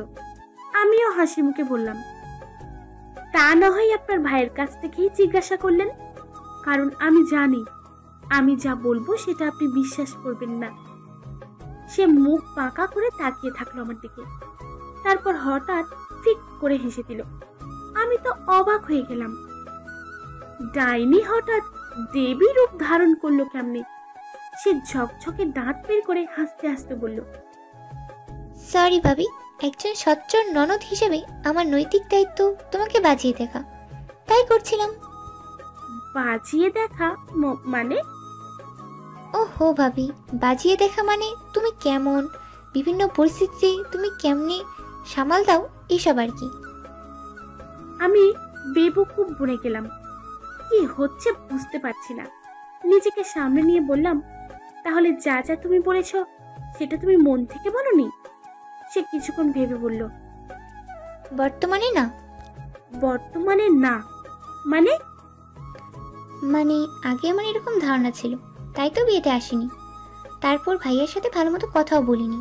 এই 2 দিন আগে কথা হলো, তখন ভাইয়াকে আমি তাই বলেছিলাম যে কথাগুলো তোমাকে বললাম। ভাইয়া কি বললো জানো? কি? রামিসা চোখ বড় বড় করে বলল।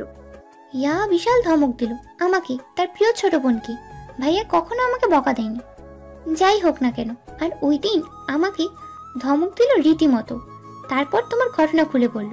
আমার প্রথমে খুব রাগ হচ্ছিল, একটা মেয়ের জন্য ভাইয়া আমাকে ধমকালো। তারপর চিন্তা করলাম, যে মেয়ের জন্য ভাইয়া আমাকে ধমকালো সে নিশ্চয়ই যে সে মেয়ে না। এমন মেয়েকে একবার গিয়ে দেখলাম না, তাই চলে এলাম। আমি অনেকক্ষণ অবাক হয়ে তার কথা শুনলাম। এমন মেয়েটি বাপের জন্মেও দেখিনি। আসলেই একটা চিজ। আমি বললাম, এদিকে আসো তো একটু। ও কৌতূহল নিয়ে এগিয়ে আসলো। কাছে আসতেই আমি ওর কান মুনে দিলাম। ভাবি কি করছো? ও কাঁদো কাঁদো হয়ে বলল। আমি হাসি মুখে বললাম, সোচ্চার ভাবি হিসেবে এটা আমার নৈতিক দায়িত্ব, ক্ষণে ক্ষণে তোমার কান মলে দেয়া। ও কান মলা অবস্থাতেই আমার দিকে তাকিয়ে পড়ল। ভাবি, তোমাকে আমার খুব পছন্দ হয়েছে। তুমি আসলে আমার ভাইয়ের জন্য পারফেক্ট। তাই তো বলি, মেয়েদের পাত্তা না দেওয়া আমার ভাই এভাবে প্রেমের সাগরে হাবুডুবু খাচ্ছে কেন? আমি আবার লজ্জায় লাল হয়ে যাই। ওর কান ছেড়ে দিয়ে বলি, উফ, এগুলো কি বলছো আবার? ও অবাক হয়ে বলল, ও মা, এত লজ্জা পাও তুমি? আমার ভাই কিন্তু এমনিতে ভালো মানুষ, কিন্তু খুবই নির্লজ্জ। তোমাকে তো জ্বালিয়ে কিছুই রাখবে না। কিছু রাখেও না। আমি আপন মনে বললাম। কিছু বললে? রামিসা বলল, আমি কিছু বলতে যাব এমন সময় পেছন থেকে শুনি, আরে আমার বাসার ভেতর বানর একটা কোথা থেকে আসলো? আমি পিছনে তাকিয়ে দেখি হৃদয় চলে এসেছে। জুতো খুলতে খুলতে হাসি মুখে আমাদের দুজনের দিকে তাকিয়ে আছে। যখন আসলো উনি, ছি ভাইয়া, তুমি ভাবিকে বানর বলেছো কেন? আরে তোর ভাবি ঠিকই আছে, আমি তোর কথা বলছিলাম। তবে রে, এতদিন পর দেশে আসলাম এসব শোনার জন্য? রামিসা ওকে মারার ভঙ্গিতে এগিয়ে যেতেই হৃদয় ওর হাত ধরে ফেললো। ছাড়া পাওয়ার জন্য রামিসা আবার লাফালাফি শুরু করলো। আমি দুই ভাই বোনের এমন কাণ্ড দেখে হাসছি। হৃদয় আমার দিকে ইশারা করে বলল, ওই দেখ, তোর বাদরামি দেখে তোর ভাবিও হাসছে। ভাবি আমাকে বাঁচাও। হৃদয় এবার ওকে ছেড়ে দিল। ওর মাথায় একটা চাটি মেরে বলল, কতদিনের জন্য এসেছিস দেশে? বারে মাত্রই তো আসলাম, এখনই তাড়িয়ে দিচ্ছিস? আরেকটা চাটি খাবি মাথায়? এক সপ্তাহ থাকবো। এরপর আমার সেমিস্টার ফাইনাল শুরু হয়ে যাবে। তোরা থাক, আমি গোসল সেরে আসি। আচ্ছা যাও, এমনিতেও আমাদের গল্পে তোমাকে নিব না। রামিসা ভিঞ্চি কেটে বলল। হৃদয় টাই খুলতে খুলতে পাশের রুমে চলে গেল। চুলগুলো হালকা এলোমেলো, শার্টের উপরের দুটো বোতাম খোলা। আমি তাকিয়ে তাকিয়ে দেখছিলাম। ভাবি আর তাকিও না, চোখ দুটো খুলে হাতে এসে যাবে। আমি রামিসার দিকে তাকিয়ে দেখলাম ও মুচকি মুচকি হাসছে। আমার খুব লজ্জা লাগলো। ইস, তুমি এত ফাজিল, কি সব বলো? সত্যি কথা বলি গো। সত্যি আমি বের করছি, দাঁড়াও। না। পাশের রুম থেকে হৃদয় ডাকলো। রামিসা শেয়ালের মতো মুখ বাঁকিয়ে বলল, যাও দেখো, এক দণ্ডও তো তোমাকে ছাড়া থাকতে পারে না দেখছি। ইস, কি যে বলো না।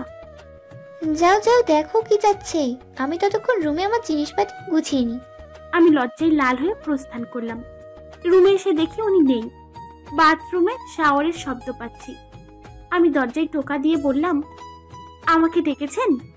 শাওয়ারের শব্দ বন্ধ হলো। উনি দরজা খুলে মাথা বের করে বললেন, টাওয়ালটা আনতে ভুলে গেছি। আচ্ছা দাঁড়ান, আমি দিচ্ছি। আমি বারান্দা থেকে টাওয়াল এনে দেখলাম উনি এখনো মাথা বের করে আছেন। দেখে এত হাসি পেল আমার। উনি টাওয়াল নিতে নিতে বললেন, কি হলো, হাসছো কেন? জিন টিন ধরলো নাকি আবার? এই জন্য খোলা চুলে বারান্দায় যেতে হয় না। আপনি থামবেন, নিন আপনার টাওয়েল। আমি হাসতে হাসতে বললাম, আগে বলো, হাসছিলে কেন? আপনাকে দেখতে হাস্যকর লাগছিল, তাই হাসছিলাম। আমাকে হাস্যকর দেখাচ্ছিল? উনি অবাক হয়ে পড়ল। আমি মাথা নাড়ালাম। একটু এদিকে আসো। আমি কাছে গিয়ে বললাম, কি হয়েছে? উনি হঠাৎ আমাকে কাছে টেনে নিয়ে ওনার ভেজা চুল আমার শাড়িতে মুছে ফেলতে লাগলো। আমি ছাড়া পাওয়ার জন্য চেষ্টা করছি, কিন্তু পারছি না। এক পর্যায়ে আমাকে ছাড়লো। ততক্ষণে আমার শাড়ির আঁচল সামনের অংশ পুরো ভিজে গিয়েছে। আমি রাগি রাগি হয়েই তাকাতেই দেখি ওনার মুখে রাজ্য বিজয়ের হাসি। মুখ পাকিয়ে বলল, সেবার কাকে হাস্যকর দেখাচ্ছে? আমি রেগে কিছু বলতে যাব, এমন সময় উনি খট করে দরজা লাগিয়ে দিলেন। আবারও শাওরের শব্দ শুনলাম। লোকটা মনের আনন্দে আবার গুনগুন গানও করে গাইছে। উফ, অসহ্য। বয়স তো আমার কম, উনি এরকম বাচ্চাদের মতো আচরণ করে কেন? আলমারি খুলে আর একটা শাড়ি পরলাম। তারপর রান্নাঘরে ঢুকে কি রান্না করব তাই ঠিক করছি। আমি ইউটিউব থেকে কিছু রান্নাও শিখেছি, তারই প্রয়োগ ঘটাবো ভাবছি। এমন সময় আমার ননদটা পেছন থেকে এসে গেল। ভাবি কি করছো? আরে তুমি না হলদে শাড়ি পরেছিলে? আর বলো না, তোমার ভাইয়া। ওহো, কি এমন হয় গো যে শাড়ি বদলাতে হলো? আমি সব বুঝি। কিছু বোঝো না তুমি? মাথায় কি শুধু ওইসবই ঘরে না? সে আবার শেয়ালের মতো তাকিয়ে আছে। এমা, মেয়ে তো সাংঘাতিক। ততক্ষণ এই হৃদয়ও চলে এসেছে, আমাদের মাঝখানে এসে দাঁড়িয়ে পড়ল। দুজনের একজনে তো কিছুই রান্না করতে পারো না, তাহলে এখানে কি করছো? আমি রেগে বললাম, আপনাকে কে বলেছে আমি রান্না করতে পারি না? ও হ্যাঁ, ভুলেই তো গিয়েছিলাম, তুমি কয়লা বানাতে পারো। তুমি যেই চুলায় দাও সবই কয়লাতে রূপান্তরিত হয়। আসলে এক অন্য প্রতিভা। এত বড় অপবাদ! আমি কোথায় কয়লা বানাই, শুধু একটু পুড়ে যাই আর কি। তুমি ডিম সেদ্ধ করার সময় কি হয়েছিল মনে নেই? ডিম পুড়ে ফুটে এদিক ওদিক ছাড়খাড় হয়ে গেছিল। ওটা তো একদিনেই হয়েছিল। ওই ঘটনা জীবনে একটাই যথেষ্ট। আচ্ছা, অনেক হয়েছে। ভাবি, ভাইয়া শান্ত হও। এখানে আমি ছুটি কাটাতে এসেছিলাম, এখন কি তোমাদের সামলাতে হবে নাকি আমার? তুই কি সামলাবি পুচকি? এই পুচকি কাকে বললি? ওগুলো করতে করতেই 1 ঘন্টা হয়ে যায়। শেষমেশ হৃদয়কেই রান্না করা লাগলো। আমরা বসে খাচ্ছি, এমন সময় রামিসা বলে উঠল, ভাবি, তুমি কিন্তু আমার সাথে ঘুমাবা। আমি কিছু বলতে যাব তার আগেই হৃদয় বলল, ভাবি তোর সাথে ঘুমাবে মানে? কেন? কেন আবার কি? আমার ভাবি আমার সাথে থাকবে, আমরা দুজনের মিলে মুভি দেখবো, সুখ দুঃখের আলাপ করব। তোমার কি সমস্যা? অবশ্যই সমস্যা। তোদের ওগুলো করতে তো কেউ মানা করেনি। রাতে যে যার মতো ঘুমাবি। হ্যাঁ, যে যার মতো ঘুমাবো আমার রুমে। ভাইয়া, তুমি আর কোনো কথা বলবে না। ভাবির থেকে 3 হাত দূরত্ব বজায় রেখে চলবে। আমার বউয়ের থেকে আমি দূরত্ব বজায় চলবো। দরকার হলে আমি স্কেল নিয়ে ঘুরবো তোমাদের দূরত্ব ঠিক রাখার জন্য। হৃদয় কিছু না বলে হা করে তাকিয়ে আছে, যেন ব্যাপারটা মেনে নিতে পারছে না সে। রামিসা স্বাভাবিকভাবে বলল, মুখ বন্ধ করো ভাইয়া, মশা ঢুকে যাবে, এমনিতেই শীতকাল, মশা বেশি। হৃদয় চুপচাপ মুখ বন্ধ করে বসে থাকলো। খাওয়া শেষে রামিসা আমার হাত ধরে ওর রুমে নিয়ে গেল। আমি পেছনে তাকিয়ে দেখি বেচারা করুণ চোখে আমার দিকে তাকিয়ে আছে। আহারে! রুমে ঢুকে রামিসা হাসতে লাগলো। হাসতে হাসতে বলল, ভাইয়ার চেহারা দেখার মতো ছিল, আহারে বিচারা। বলেই সে আবার হাসতে লাগলো। ওর সাথে আমিও হাসতে লাগলাম। মেয়েটা পারেও। রাত 1:30 বাজে। মুভি শেষ করে আমরা শুয়েছি। রামিসা আমার পাশে অঘরে ঘুমাচ্ছে। আমার ঘুম আসছে না, শুধু হৃদয়ের কথা মনে পড়ছে। এই নিয়ে আগে হাসাহাসি করলেও এখন খারাপ লাগছে। হঠাৎ মেসেঞ্জারে টুং করে শব্দ এলো। এত রাতে কি মেসেজ করলো? চ্যাট অন করে দেখি হৃদয় লিখেছে, একটু বারান্দা আসবে প্লিজ? আমি পাশে রামিসার দিকে তাকালাম। ও এখনো ঘুমাচ্ছে। আমি পা টিপে টিপে রুম থেকে বের হই। রান্নাঘর ফেলে বারান্দায় ঢুকলাম। হু হু করছে শীতের কনকনে বাতাস। কোথার থেকে যেন মিষ্টি ফুলের ঘ্রাণ আসছে। আমি চোখ বন্ধ করে বাতাসের ঘ্রাণ নিচ্ছিলাম। এমন সময় হৃদয় আমাকে পেছন থেকে জড়িয়ে ধরল। এভাবে শীতকালে বাতাস টেনে নিতে হয় না, সব ঠান্ডা বুকের ভেতর চলে যাবে। এরপর খুকুক করে কাশবা, আর আমাকে রাতে ঘুমোতে দেবে না। রাতে ঘুমোনোর এতই ইচ্ছে থাকলে এখনো জেগে আছেন কেন? ঘুমিয়ে পড়ুন। কি করব, ঘুম আসছিল না একদমই। আমার পিচ্চি বউটাকে ছাড়া আমি কেমনে ঘুমাই? বিয়ের আগে যেভাবে ঘুমোতেন সেভাবে। আরে বিয়ের আগে তো জানতাম না আমার জীবনে এত সুন্দর একটা পরী আসবে। আমি আদুরে করাই বললাম, জানলে কি হতো? জানলে অনেক বড় সমস্যা হতো, ঘুমোতেই পারতাম না তোমার খেয়ালে। তখন না ঘুমাতে সত্যিই বুড়া হয়ে যেতাম। আমি মুচকি হেসে বললাম, আপনি তো বুড়াই। কি বললে? এই বলে সে কাতুকুতু দিতে আমার পেটে হাত দিতেই আমি চিৎকার করে উঠলাম। উনি সাথে সাথে আমার মুখের উপর হাত রেখে বলল, আরে আরে কি করছো? রামিসা জেগে যাবে, এরপর সত্যি সত্যি স্কেল নিয়ে চলে আসবে। আমার বউয়ের থেকে নাকি আমার দূরত্ব বজায় রাখবে। আসলে কি জানো, আমাকে সে হিংসা করে আমার মতো হতে চায়। প্লিজ শেপালতুল্লাহর কথা মুখে আনবেন না। আপনি বুড়ো হওয়ার সাথে সাথে পাগলও ঘোষিত হবেন। মদ খাওয়া? আমি তাড়াতাড়ি ওনার মুখের ওপর হাত রাখলাম। রোগটার মাথা কি গেল? সে আমার হাতের নিচে থেকেই হাসতে লাগলো। তারপর আলতো করে চুমু খেলো আমার হাতের তালুতে। আমি হাত সরিয়ে নিলাম। আমাদের বারান্দার এক পাশে স্টিলের দোলনা আছে। আমি তাতে কুশন নিয়ে অনেক সুন্দর করে সাজিয়েছি। ওখানে বসে দোল খেতে আমার অনেক ভালো লাগে। হৃদয় আমাকে হাত ধরে দোলনায় নিয়ে বসালো। সে নিজে বসলো আমার পাশে। চুপচাপ বসে আছি দুজনে। কিছু সময় পর উনি গুনগুন করে গান গাইতে শুরু করলো। আমি বললাম, আপনি গান পারেন? গান তো সবাই পারে। আমাকে একটা গান গেয়ে শোনান না। আমি আদুরে গড়ায় আবদার করলাম। এত রাতে আবার কি গান? রাতেই তো গান গাওয়ার আসল সময়, প্লিজ একটা গান শোনান না। পিচ্ছি মেয়েটাকে নিয়ে ঝামেলায় পড়লাম। হঠাৎ হঠাৎ আবদার করে এমন চেহারা বানায়, ফেলতেও পারি না। আমি চেহারাটা আরো করুণ করে ওনার দিকে তাকালাম। হয়েছে হয়েছে, আর অমন মুখ বানাতে হবে না। উনি কিছুক্ষণ গুনগুন করার পর একটা গান শুরু করলেন। এখন অনেক রাত, তোমার কাঁধে আমার নিঃশ্বাস, আমি বেঁচে আছি তোমার ভালোবাসায়। গানের তালে তালে উনি আমাকে নিয়ে দুলছিলেন। মিষ্টি বাতাস বইছে। আমার এত ভালো লাগছে, এখানেই যদি সময়টা থেমে যেত।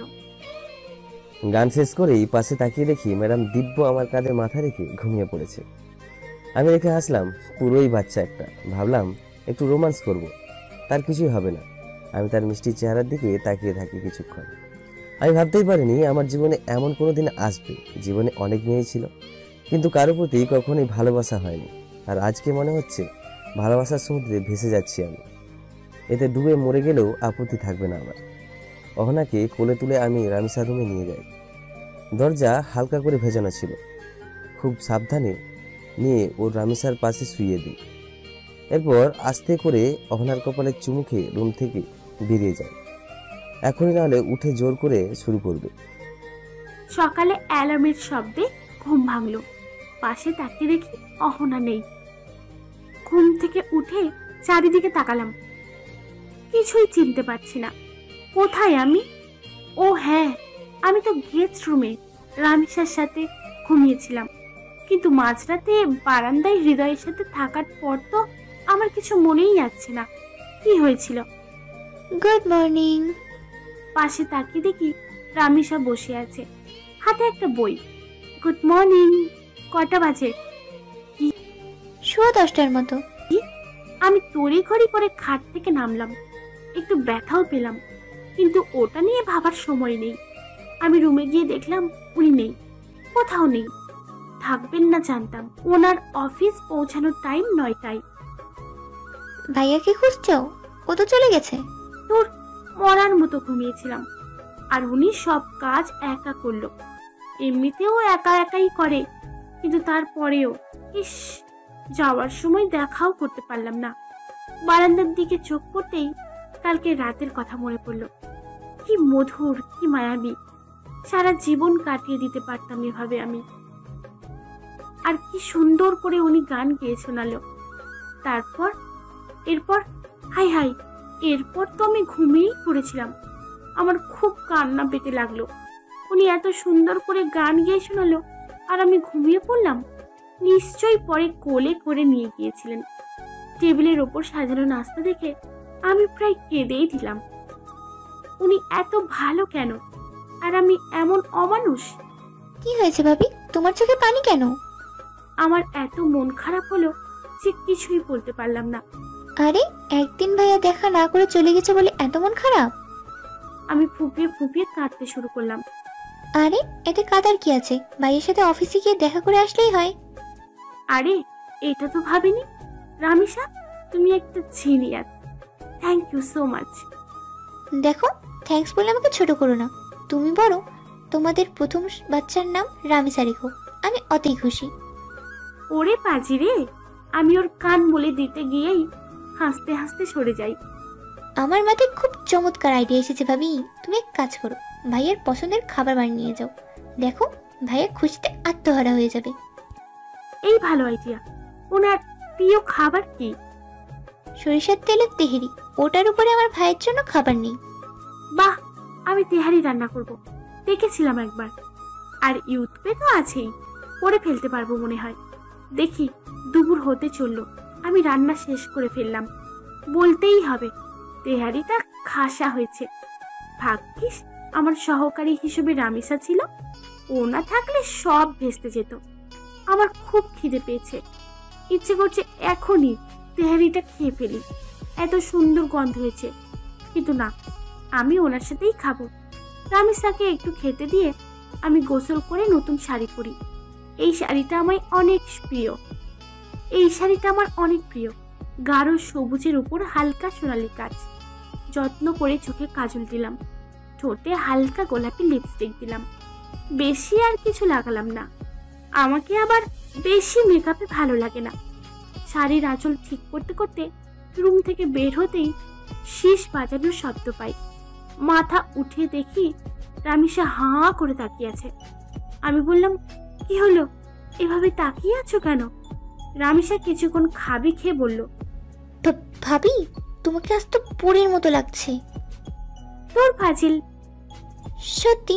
ইস, আমি যদি ছেলে হতাম তোমাকে উঠিয়ে নিয়ে যেতাম, তারপর আমার রানী বানিয়ে রাখতাম। তোমার যা কথা, এত কথা কোথা থেকে পাও? ভাবি, ভাইয়া তো পুরোই টাসকি খাবে। আহারে আমার ভাই, সে জানতেও পারছে না তার জন্য কি অপেক্ষা করছে। তোমাকে দেখে আবার হার্ট অ্যাটাক করবে, দেখো। লজ্জায় আমার গাল লাল হয়ে গেল। কি সব যে বলে মেয়েটা। আমি ওর কথা হেসে উড়িয়ে দিলাম। টিফিন ক্যারিয়ারে খাবার পড়তে লাগলাম। ওর সাথে কথা বলতে থাকলে আমি পাগল হয়ে যাব। আমি হৃদয়ের অফিসটা চিনি না, তাই রামিসাও আমার সাথে আসলো। অফিসে ঢুকতেই কাউন্টারে গেলাম। কাউন্টারে মোটা সোটা এক মহিলা বিরক্ত মুখে জিজ্ঞাসা করলো, কিভাবে সাহায্য করতে পারি? একটা স্ত্রীকে তার স্বামীর সাথে দেখা করার সুযোগ দিয়ে। রামিসা বলে উঠলো করুণ কণ্ঠে। মেয়েটাও পারে। Excuse me. মহিলা অবাক হয়ে জিজ্ঞাসা করলো, মিস্টার কবির সাথে দেখা করতে ওনার বিবাহিত স্ত্রী এসেছেন, আর কিছু বলা লাগবে? রামিসা বিরক্ত হয়ে বলল। মহিলার চোখ এবার গোল গোল হয়ে গেল। অবাক হয়ে জিজ্ঞাসা করলো, উনি হৃদয় স্যারের বউ? জি। কোনো সন্দেহ আছে? কাবিননামা দেখাতে হবে? রামিসা বলল। মহিলা এবার মুখে তেল তেলে হাসি ফুটিয়ে বলল, কেমন আছেন ম্যাডাম? উনি ভালো আছেন। আমাকে কিছু বলতে না দিয়ে রামিসা আবার বলল, আপনি আমাদের ওনার রুমটা দেখিয়ে দিন। অবশ্যই অবশ্যই, আসুন আমার সাথে। বলে মহিলা নিজেই আমাদেরকে নিয়ে যেতে লাগলো। লিফটের 5 তলায় এসে উনি আমাদেরকে একটা রুমের সামনে নিয়ে গেলেন। এই তলায় অন্য তলার মতো এত রুম নেই, মোট 3টে। তার মধ্যে একটা রুমের সামনে নিয়ে মহিলা বললেন, এটাই স্যারের রুম। জি থ্যাঙ্কস, আপনি এবার যেতে পারেন। মহিলা মুখ কাচুমাচু করে চলে গেল। তুমি যে কি করো না, মহিলাটার সাথে এরকম করছিলে কেন? দেখেই বোঝা যাচ্ছে সুবিধাবাদী। দেখো না, ভাইয়ের নাম শুনতেই ভালো সাজার চেষ্টা করছে। মহাজ্ঞানী। এবার চলো। কোথায় চলো? তুমি যাও। এমা, আমি একা কেন যাব? তোমাদের রোম্যান্সের মধ্যে আমি কাবাবে হাড্ডি হতে চাই না। তুমি যাও আর ভাইয়ের সাথে কাবাব বানাও। কি এগুলো কি বলিস? কিছুই তো বুঝি না। ভাইয়া বুঝাই দিবে, তোমার বুঝতে হবে না। এই বলে রামিসা আমার দিকে চোখ টিপ মেরে চলে গেল। পুরা পাগল মেয়েটা। আমি একটা দীর্ঘশ্বাস ফেলে ওনার রুমে ঢুকলাম। দরজা খোলাই ছিল। ঢুকতেই একটা ধাক্কা খেলাম। হৃদয় বসে ল্যাপটপে কাজ করছে। তার পাশের চেয়ারে একটা মহিলা বসা। খুব হেসে হেসে সে কি যেন বলছে। আমি স্তব্ধ হয়ে দাঁড়িয়ে পড়লাম। হঠাৎ হৃদয় ল্যাপটপ থেকে চোখ সরিয়ে দরজায় তাকাতেই আমার সাথে চোখাচোখি হয়, আর সে ভূত দেখার মতো চমকে ওঠে। পাশে বসে থাকা মেয়েটাও এক পর্যায়ে আমার দিকে তাকায়। তাকিয়ে সাথে সাথে ভ্রু কুঁচকে যায় ওর। স্বাভাবিক, আমাকে তো সে আর দেখেনি, আমাকে তো সে আর চেনে না। আমি খুব তাড়াতাড়ি নিজেকে সামলে নিলাম। তারপর মুখে সরু একটা হাসি ফুটিয়ে বলি, সারপ্রাইজ। কথাটা এমন ভাবে বললাম যেন ঘরে যে অন্য একটা মেয়ে আমার স্বামীর সাথে বসে হেসে হেসে কথা বলছিল তা আমি খেয়ালই করিনি। কিন্তু বুঝলাম মেয়েটা আমার দিকে ড্যাব ড্যাব করে তাকিয়ে আছে। হৃদয় এখনো হাঁ করে আমাকেই দেখছে। আমার ওনার চাহনি দেখে খুব হাসি পেল, কিন্তু মুখে শুধু এক চিলতে ভদ্রতা সূচক হাসি রাখলাম। তারপর হিলে ক্লিপ ক্লিপ শব্দ করে হৃদয়ের কাছে এগিয়ে গেলাম। এমনভাবে হেঁটে গেলাম যেন আমি এই অফিসের মালিক। এই হাঁটার কৌশল আমি রপ্ত করেছি রামি স্যার কাছ থেকে। তারপর হৃদয় যেই চেয়ারটাতে বসে আছে সেই চেয়ারটার হাতলে বসে তার কাঁধের ওপর কনুটা রেখে মুখ নামিয়ে পড়লাম। কি অবাক হয়েছ? বিয়ের পর এই প্রথমবার ওনাকে তুমি করে বললাম, কিন্তু অধিকার প্রমাণের আবশ্যকতার ক্ষেত্রে আপনি বলাটা কিছুটা হলেও অবাঞ্ছিত। সে কিছুক্ষণ খাবি খাওয়ার পর বলল, হ্যাঁ হয়েছি, তুমি হঠাৎ? হ্যাঁ আমি। খুশি হওনি? সে কিছু একটা বলতে চাচ্ছিল, তার আগেই আমি বললাম, উনি কে? পরিচয় করিয়ে দাও। আদব কায়দা কি সব ভুলে গিয়েছো নাকি? সে এবার একটু নিজেকে সামলে নিয়ে মুচকি হেসে বলল, যার এরকম এত সুন্দর বউ থাকে তার ভদ্রতা জ্ঞানের মতো গৌণ বস্তু উপেক্ষা করাই স্বাভাবিক। কি বলেন মিস মারিয়া? মিস মারিয়া একটু বিকৃতভাবে হাসলেন, যেন তেতো কিছু খেয়ে ফেলেছেন। অহনা, উনি হচ্ছেন মিস মারিয়া হালদার, কোম্পানির প্রেসিডেন্টের মেয়ে। আর মিস মারিয়া ইনি আমি ওনার স্ত্রী অহনা মেহনাজ।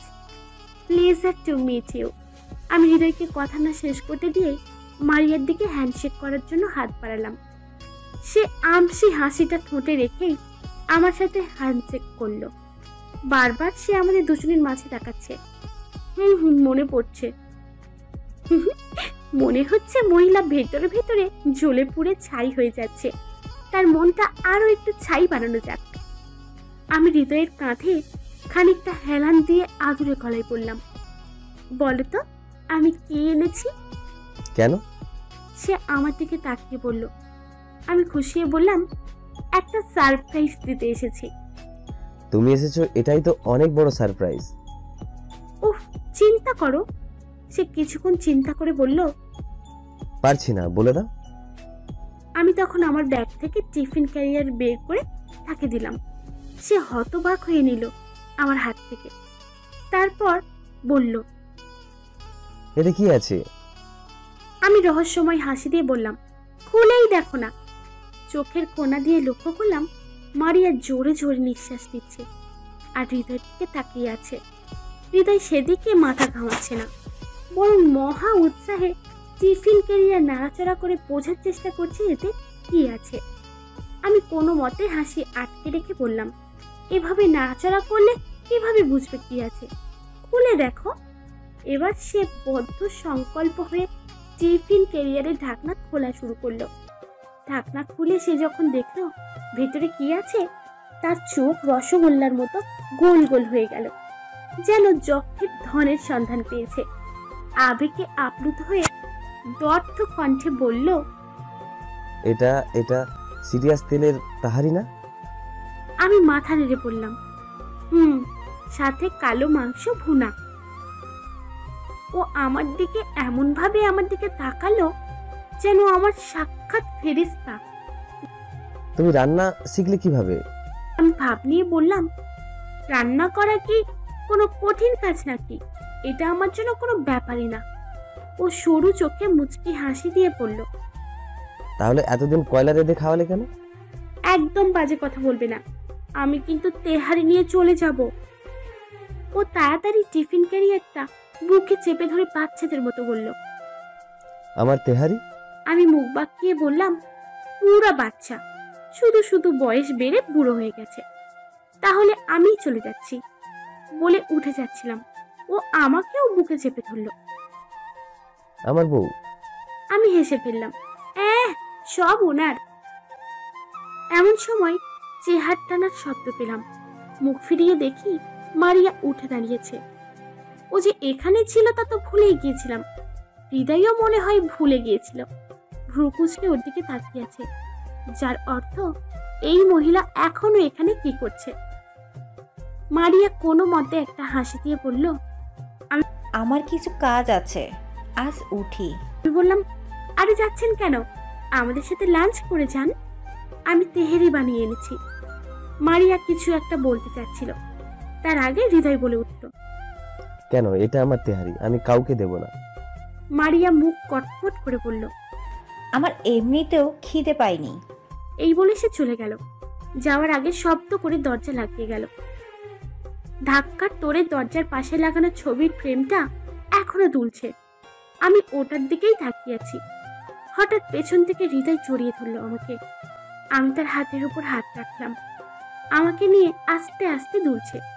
তারপর আমার কানের কাছে ফিসফিস করে বলল, আসলে তুমি যেমনটা ভাবছো ব্যাপারটা তেমন না। আমি না বোঝার ভান করে বললাম, কোন ব্যাপারটা কেমন না? আমি আবার কি ভাববো? তুমি মনে করছো মারিয়ার সাথে আমার কোনো সম্পর্ক চলছে? আমি একটা দীর্ঘশ্বাস ফেলে বললাম, মিথ্যে বলবো না, প্রথমে সত্যিই ওরকম ভেবেছিলাম। আর এখন? পরকীয় জড়িত কোনো পুরুষ তার প্রেমিকার সামনে বউয়ের সাথে এমন ভাবে কথা বলবে না, সব সময় তটস্থ থাকবে। আপনাকে দেখেই বুঝেছিলাম। আমার সাথে যখন কথা বলছিলেন তখন ভুলেই গিয়েছিলেন ও এখানে আছে। হৃদয় আমার কাঁধে ঠোঁট বুলাতে বুলাতে বলল, কি করবো বলো, আজকে তোমাকে এত সুন্দর লাগছে যে আমি তোমাকে ছাড়া কিছুই চিন্তা করতে পারছি না। ইস, আমার পিচ্চি বউকে পুরো পরীর মতো লাগছে। এত সুন্দর কেন তুমি? আমি বলেছিলাম না এত সুন্দর লাগলে খেয়ে ফেলতে ইচ্ছা করে। আমাকে না খেয়ে তেহেরি খান, ঠান্ডা হয়ে যাবে। ও হ্যাঁ, তেহারি। আমাকে ছেড়ে তাড়াতাড়ি তেহেরির দিকে হাত বাড়ালো সে। আমি তাকে থামিয়ে দিয়ে বললাম, আগে হাত ধুয়ে আসুন, আধো হাতে খেয়ে ফেলবেন নাকি?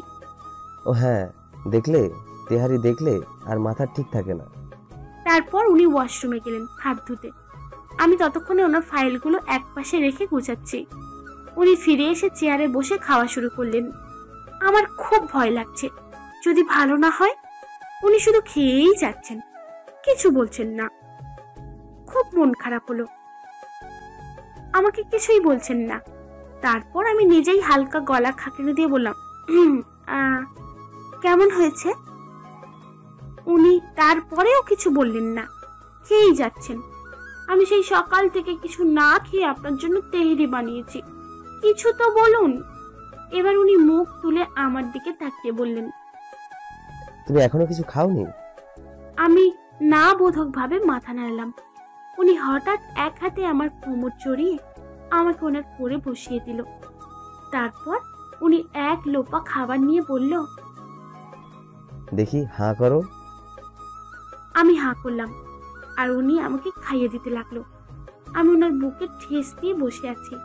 হালকা হালকা ঠান্ডা লাগছে এসির বাতাসে, নিজেকে রানী রানী লাগছে। এতক্ষণ না খেয়ে বসে থাকার জন্য তোমার শাস্তি হওয়া দরকার। খাওনি কেন? আপনি রাতের বেলা আমাকে ডেকে নিয়ে গেলেন আর আমি বোকার মতো ঘুমিয়ে পড়লাম। আজকে সকালেও দেখা হয়নি। আমি খুবই স্বার্থপর। আমি শুধু। চুপ, একদম চুপ। আমাকে কথা শেষ না করতে দিয়ে বলল, আর কখনো আমার বউটাকে নিয়ে এভাবে কথা বললে তো একটা থাপ্পড় দেব। কিন্তু আমি। হুশ, কোনো কথা বলবে না, কখনো আমার বউটার অযত্ন করবে না, টাইম মতো খাবে, কেমন? আচ্ছা, আমি মুচকি হেসে বললাম, আপনার বউয়ের যত্ন করব। Good girl. আর শোনো, আমাকে প্রত্যেকদিন তেহারি বানিয়ে খাওয়াবে। আমি চোখ কপালে তুলে বললাম, সে কি প্রত্যেক দিন? হ্যাঁ। বলতে বলতে সে আরেক লোকমা খাইয়ে দিল আমাকে। বলতেই হবে, তেহেরি আসলেই খুব ভালো হয়েছে। প্রত্যেক দিন কেমনে মানুষ তেহেরি খায়? আচ্ছা, প্রতি শুক্রবার বানাবো, ছুটির দিনে। কিছুক্ষণ ভেবে চিন্তে সে বলল, আচ্ছা ঠিক আছে। খাওয়া শেষ করে উনি আমার গালে সরিষা মাখা ঠোঁট দিয়ে একটা জোরে সোরে চুমু খেলেন। আমি হাসতে হাসতে গাল মুছতে মুছতে বললাম, ছি, আপনি আমাকে এইভাবে চুমু দিলেন কেন? আমার বউ, আমি চুমু দিয়েছি, এখন আরো একটা দেব। এই না না বলে আমি হাত দিয়ে আমার গোটা মুখ ঢেকে ফেললাম। এটাই তোমার শাস্তি, এতক্ষণ না খেয়ে বসে থাকার জন্য। তারপর এক বিরাট ইতিহাস। আমি কোনো মতে ওনাকে ওয়াশরুমে পাঠাই, নিজেও মুখ ধুয়ে। লাঞ্চ আওয়ার শেষ, আমি বিদায় নিয়ে চলে যাচ্ছি। এমন সময় উনি বললেন, আচ্ছা শোনো। হুম হুম আমি ওনার দিকে তাকালাম। তুমি আজকে আপনাকে প্রথম তুমি সম্বোধন করলে। এই রে, ব্যাপারটা মনে হয় পছন্দ করে নাই। আমি কিছু বলতে যাব তার আগেই উনি বলল, এখন থেকে তুমি করেই ডেকো। আমি অবাক হয়ে তাকিয়ে দেখি উনি বললেন, না মানে বিয়ের পর তো ভালোভাবে কথাই বলো না, তাই এ ব্যাপারে কিছু বলিনি। চাচ্ছিলাম যাতে তুমি নিজের থেকেই তুমি বলে ডাকো। আজকে যেহেতু একবার বলেছো, উনি আমাকে কাছে টেনে নিয়ে বললেন, তাহলে বাকি জীবনটা তুমি বলেই ডেকো, কেমন? আরো কিছু বলছি না দেখে উনি একটু অপ্রস্তুত হয়ে বললেন, না মানে তোমার যদি আপত্তি না থাকে, যদি মনে করো। আমি ওনার ঠোঁটের ওপর আঙুল দিয়ে ওনাকে চুপ করিয়ে দিলাম। তারপর আস্তে করে বললাম, আমি চললাম, কেমন? বাসায় তাড়াতাড়ি এসো। সে আমার দিকে তাকিয়ে মুচকি হাসি দিল, যেন তুমি করে বলায় খুব খুশি হয়েছে। আমি কোমর থেকে তার হাত সরিয়ে বিদায় নিলাম। পেছনে ফিরে তাকালাম না। সামনে চলার সময় পেছন ফিরে তাকাতে নেই। বাসায় ঢুকেই দেখলাম এক অচেনা ভদ্রলোক সোফায় বসে আছে। ভদ্রলোক বলছি, কিন্তু বয়স আমার চেয়ে বড় জোর 2-3 বছরের কম হবে। তার হাত ধরে খুশি খুশি হয়ে আমার বউ বসে আছে। আমার মেজাজ খারাপ হয়ে গেল। হচ্ছে কি এখানে? অন্য সোফায় রামিসা বসে আছে, ভ্রু কুঁচকে আর চোখে লোকটাকে দেখছে। মানে রামিসাকে দেখে একটু সান্ত্বনা পেলাম। আমি ঢুকতেই 3 জোড়া চোখ আমার দিকে এসে পড়ল। আমি কি বলবো বুঝতে পারছি না। অহনা নিজেই উঠে দাঁড়ালো, তার সাথে সাথে তার পাশে থাকা লোকটাও। তারপর অহনা আমাকে বলল, দেখো কে এসেছে, আমার ভাই। ও আচ্ছা, ভাই এটাও। উফ, হাফ ছেড়ে বাঁচলাম। আমি ওর ভাইয়ের দিকে হাত বাড়িয়ে বললাম, আমি হৃদয়, দাঁড়াবেন না প্লিজ, বসুন। সে আমার সাথে করমর্দন করে বলল, আমি ওয়াফি, আর আমি আপনার থেকে বয়সে ছোট, তাই প্লিজ তুমি করে বলবেন। রামিসা কোণা থেকে বলে উঠল, ভাইয়া, এখানে সবাই তোমার থেকে ছোট, তুমি শুধু পুরো। আমি তার দিকে মার দেওয়ার ভঙ্গি করলে সে জিভ বের করে ভেঙচি কাটলো। তারপর আমি বললাম, আমি ফ্রেশ হয়ে আসছি, তোমরা বসো, গল্প করো। রাতে খাওয়ার সময় বেশ গল্প হলো। আমি আর রামিসা আমাদের ছোটবেলার কিছু হাস্যকর ঘটনা বললাম। আহানা পানি খাচ্ছিল। হাসতে হাসতে তার নাক মুখ দিয়ে পানি বের হলে একাকার অবস্থা। তারপর সবাই মিলে ওকে শান্ত করতে হয়। আহানার বাবা মায়ের কথা উঠতেই সবাই একটু চুপ হয়ে যায়। সবাই জানে অহনাকে কেবল টাকার জন্য বিয়ে দিয়েছিল আমার সাথে। আমি তাদের যে খুব পছন্দ করি তেমন না, কিন্তু যে কারণেই হোক অহনার সাথে আমার বিয়ে দেওয়াতে তাদের অবদান আছে বলে কিছু ক্ষেত্রে তাদের সম্মান করি। সম্মানের কথায় মারিয়ার কথা মনে পড়ল। আত্মসম্মান বলে যে কোনো বস্তু থাকে, সে মনে হয় ওই সম্পর্কে অবগত না। বিয়ের আগে প্রায়ই আমাকে বিভিন্ন ইঙ্গিত দিত, আমি তেমন পাত্তাও দিতাম না, কিন্তু সে ভালো মতোই জানে যে বিয়ে হয়েছে আমার। তারপরেও আজকে রীতিমতো 1.5 ঘন্টা ধরে ফ্লার্ট করছে আমার সাথে। সময়টা জানি, কারণ আমি বারবার ঘড়ি দেখছিলাম অস্বস্তিতে। আজকে বিরক্ত হলে কিছু বলেই ফেলতাম আমি, কিন্তু তার আগেই অহনা চলে এসেছিল। ইস, আমি নিজের অজান্তেই হাঁ করে তাকিয়েছিলাম, এত সুন্দর লাগছিল ওকে। কি হলো ভাইয়া, কিছু বলছো না যে? আমি স্তম্ভিত। চারিদিকে চেয়ে দেখলাম সবাই আমার দিকে তাকিয়ে আছে। কি হলো আবার? কিছু বলেছিস? হালকা গলায় খাকারি দিয়ে বললাম। বলছি সবার যেহেতু ছুটি, তুমিও অফিস থেকে ছুটি নিয়ে নাও। চলো আমরা সেন্ট মার্টিন থেকে ঘুরে আসি। সেই যে বাচ্চাকালে গিয়েছিলাম, আর যাওয়া হয়নি। আমি চিন্তা করে দেখলাম বুদ্ধিটা খারাপ না। অনেকদিন কোনো ছুটি নেই না, এখন কাজের চাপ কম, গিয়ে ঘুরে আসা যায়। আমি অহনার দিকে তাকিয়ে বললাম, তোমার কি মতামত? সেন্ট মার্টিনে যেতে চাও? অহনা বাচ্চাদের মতো জোরে জোরে মাথা নাড়ল। আমি ওর দিকে হেসে তারপর ওরাফির দিকে তাকিয়ে বলি, তুমি গিয়েছো কখনো সেন্ট মার্টিনে? একবার গিয়েছিলাম বন্ধুদের সাথে, অনেক আগে, এসএসসি দেওয়ার পরে গিয়েছিলাম। আর আমি কত করে বলেছিলাম আমাকে নিয়ে যেতে, নিলেই না। অহনা কাঁদো কাঁদো গলায় বলল, আচ্ছা তোকে কিভাবে নিতাম? সেন্ট মার্টিন তখন তো সেভাবে থাকার জায়গাও ছিল না, শুধু টিন শেড, ছোট ছোট ঘর ভাড়া দেওয়া হতো। এখন অবশ্য কি অবস্থা জানি না। সব আমাকে না নেওয়ার বাহানা। অহনা গাল ফুলিয়ে বলল, আসলেই ওরফে যে কারণ দেখাচ্ছে সেটা যুক্তিসঙ্গত না। কারণ অনেক ফ্যামিলি যায় ছুটি কাটাতে, আগেও যেত, কিন্তু আসল কারণটা ধরতে পেরেছি। কোনো ভালো ভাই নিজের বোনকে এতগুলো ছেলের সাথে একা কখনোই মেনে নেবে না। সেটা অহনাকে হয়তো খুলে বলছে না। আসলেই মেয়েটা এখনো পিচ্ছি রয়ে গেছে, কিছুই বোঝে না। বেশ রাত পর্যন্ত ওরা গল্প করলো। আমি ঘুমোতে চলে আসলাম। কালকে সকালে অফিস আছে। খাটে শুয়ে আছি, কিন্তু ঘুম আসছে না। বউটা পাশে না থাকলে কি ঘুম আসে? চোখের উপর বাহু রেখে এমনি চোখ বন্ধ করে শুয়েছিলাম। এমন সময় দরজা খুলে কিছুক্ষণ পর আলতো করে বন্ধ হওয়ার শব্দ পেলাম, কিন্তু নড়লাম না, ওভাবেই শুয়ে আছি। আমার পাশে বিছানাটা একটি দেবে আসলো। আমি বুঝলাম অহনা আমার পাশে এসে শুয়েছে। এর কিছুক্ষণ পর হঠাৎ আমার বুকে মাথা রেখে আমাকে জড়িয়ে ধরে গুটিসুটি মেরে শুয়ে পড়ল। আমি তারপরও নড়লাম না, শুধু তার নিঃশ্বাসের শব্দ শুনছি। এমন সময় তার নিঃশ্বাস ভারী হয়ে উঠল, মানে ঘুমিয়ে পড়েছে। আমি চোখ থেকে হাত সরিয়ে অহনার দিকে তাকালাম। কি মিষ্টি মুখ! তার মুখে জানালা থেকে ঠিকরে আসা চাঁদের আলো পড়ে তাকে আরো মায়াবী পড়েছে। আমি আস্তে আস্তে তার চুলে বিলি কেটে দিতে লাগলাম। আমার হাতে সাড়া পেয়ে সে আমাকে আরো জোরে জড়িয়ে ধরল। আমি তার কপালে আমার ঠোঁট ছুঁয়ে দিলাম। মনে মনে বললাম, আমার ভালোবাসা সবসময় আমার থেকো। সমুদ্রের উত্তাল ঢেউ যতবার আমাদের পা ছুঁয়ে যাচ্ছে, ততবার অহনা খিলখিল করে হেসে উঠছে আর বলছে, সুরসুরি লাগে। আমি মুগ্ধ হয়ে ওর দিকে তাকিয়ে আছি। সেন্ট মার্টিনে এসেছি একদিন হলো। অহনার উৎসাহের সীমা নেই, সারাক্ষণ তিড়িং বিড়িং করছে আর খিলখিল হাসছে। আমার অবশ্য হাসতে কোনো সমস্যা নেই, যতবারই শুনি নতুন লাগে। আমি অহনার কোমরে হাত রেখে ওকে আরও কাছে নিয়ে আসলাম। সাগরের বালু মেখে একাকার করেছে মেয়েটা। আমি ওর চুল থেকে বালু সরাতে লাগলাম। চুলে কিভাবে বালু ঢুকলো? তুমি কি গড়াগড়ি খাচ্ছিলে নাকি? না তো। কিন্তু তার মুখের হাবভাব দেখে বুঝলাম সে গড়াগড়ি খাচ্ছিল। ওই পিচ্চিটাকে নিয়ে আমি কই যাই। আমি তার গাল টেনে আদর করতে যাচ্ছিলাম, এমন সময় ওরফি কোথা থেকে যেন চলে আসলো। কত বড় চাঁদ উঠেছে! ওরফি বলল, দিল রোমান্সের 12টা বাজে, আমার সালাদ এই সময় উপস্থিত হতে হলো।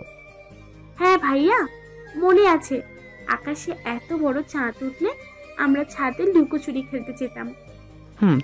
আর তুই বয়ে কান্না করে দিয়েছিলি? আমি? তুমিই আমাকে ভয় দেখিয়েছিলে।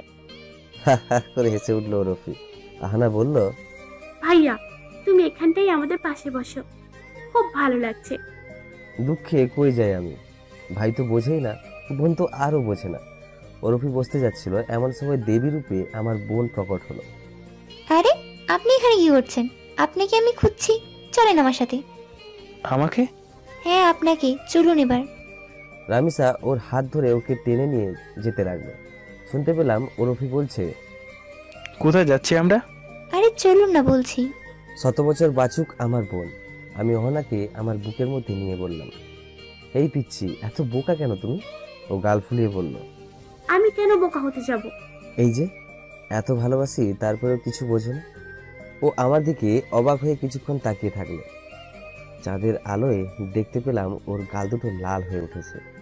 আমি ওর লালচে গরম গাল দুটো ঠোঁট ছুঁয়ে আদর করে দিলাম। আবেগে ও অর্ধ নিমৃত চোখ দুটো দিয়ে আমার দিকে তাকিয়ে আছে। তারপর বলল, তুমিই তো একটা বোকা পুরো। আমি যে এত ভালোবাসি তাও বুঝলে না। আমি শব্দ করে হেসে উঠলাম। আসলেই তো বুঝিনি। আমি ওকে টেনে নিয়ে শক্ত করে জড়িয়ে ধরলাম। তারপর তার নরম ঠোঁটে ঠোঁট রেখে নিজেকে চিরজীবনের জন্য তার করে নিলাম। তার হৃদয়ে বন্দী হওয়া যদি এরকম সুখের হয়, তাহলে আমি কখনোই এই ভালোবাসার শিকল থেকে মুক্তি পেতে চাই না। সমুদ্রের বিশাল ঢেউগুলো আছড়ে পড়ছে আমাদের পায়ে। পূর্ণিমার আলো সেই স্রোতে পড়ে চিকচিক করছে। কোথা থেকে যেন রজনীগন্ধার সুবাস আসছে। তা কেমনে হয়? দ্বীপে রজনীগন্ধা আসবে কোথা থেকে? অবশ্য খারাপ লাগছে না। প্রকৃতির অসামঞ্জস্যতা যদি মঙ্গল ডেকে আনে, তাহলে তাকে বরণ করে নেওয়াই শ্রেয়।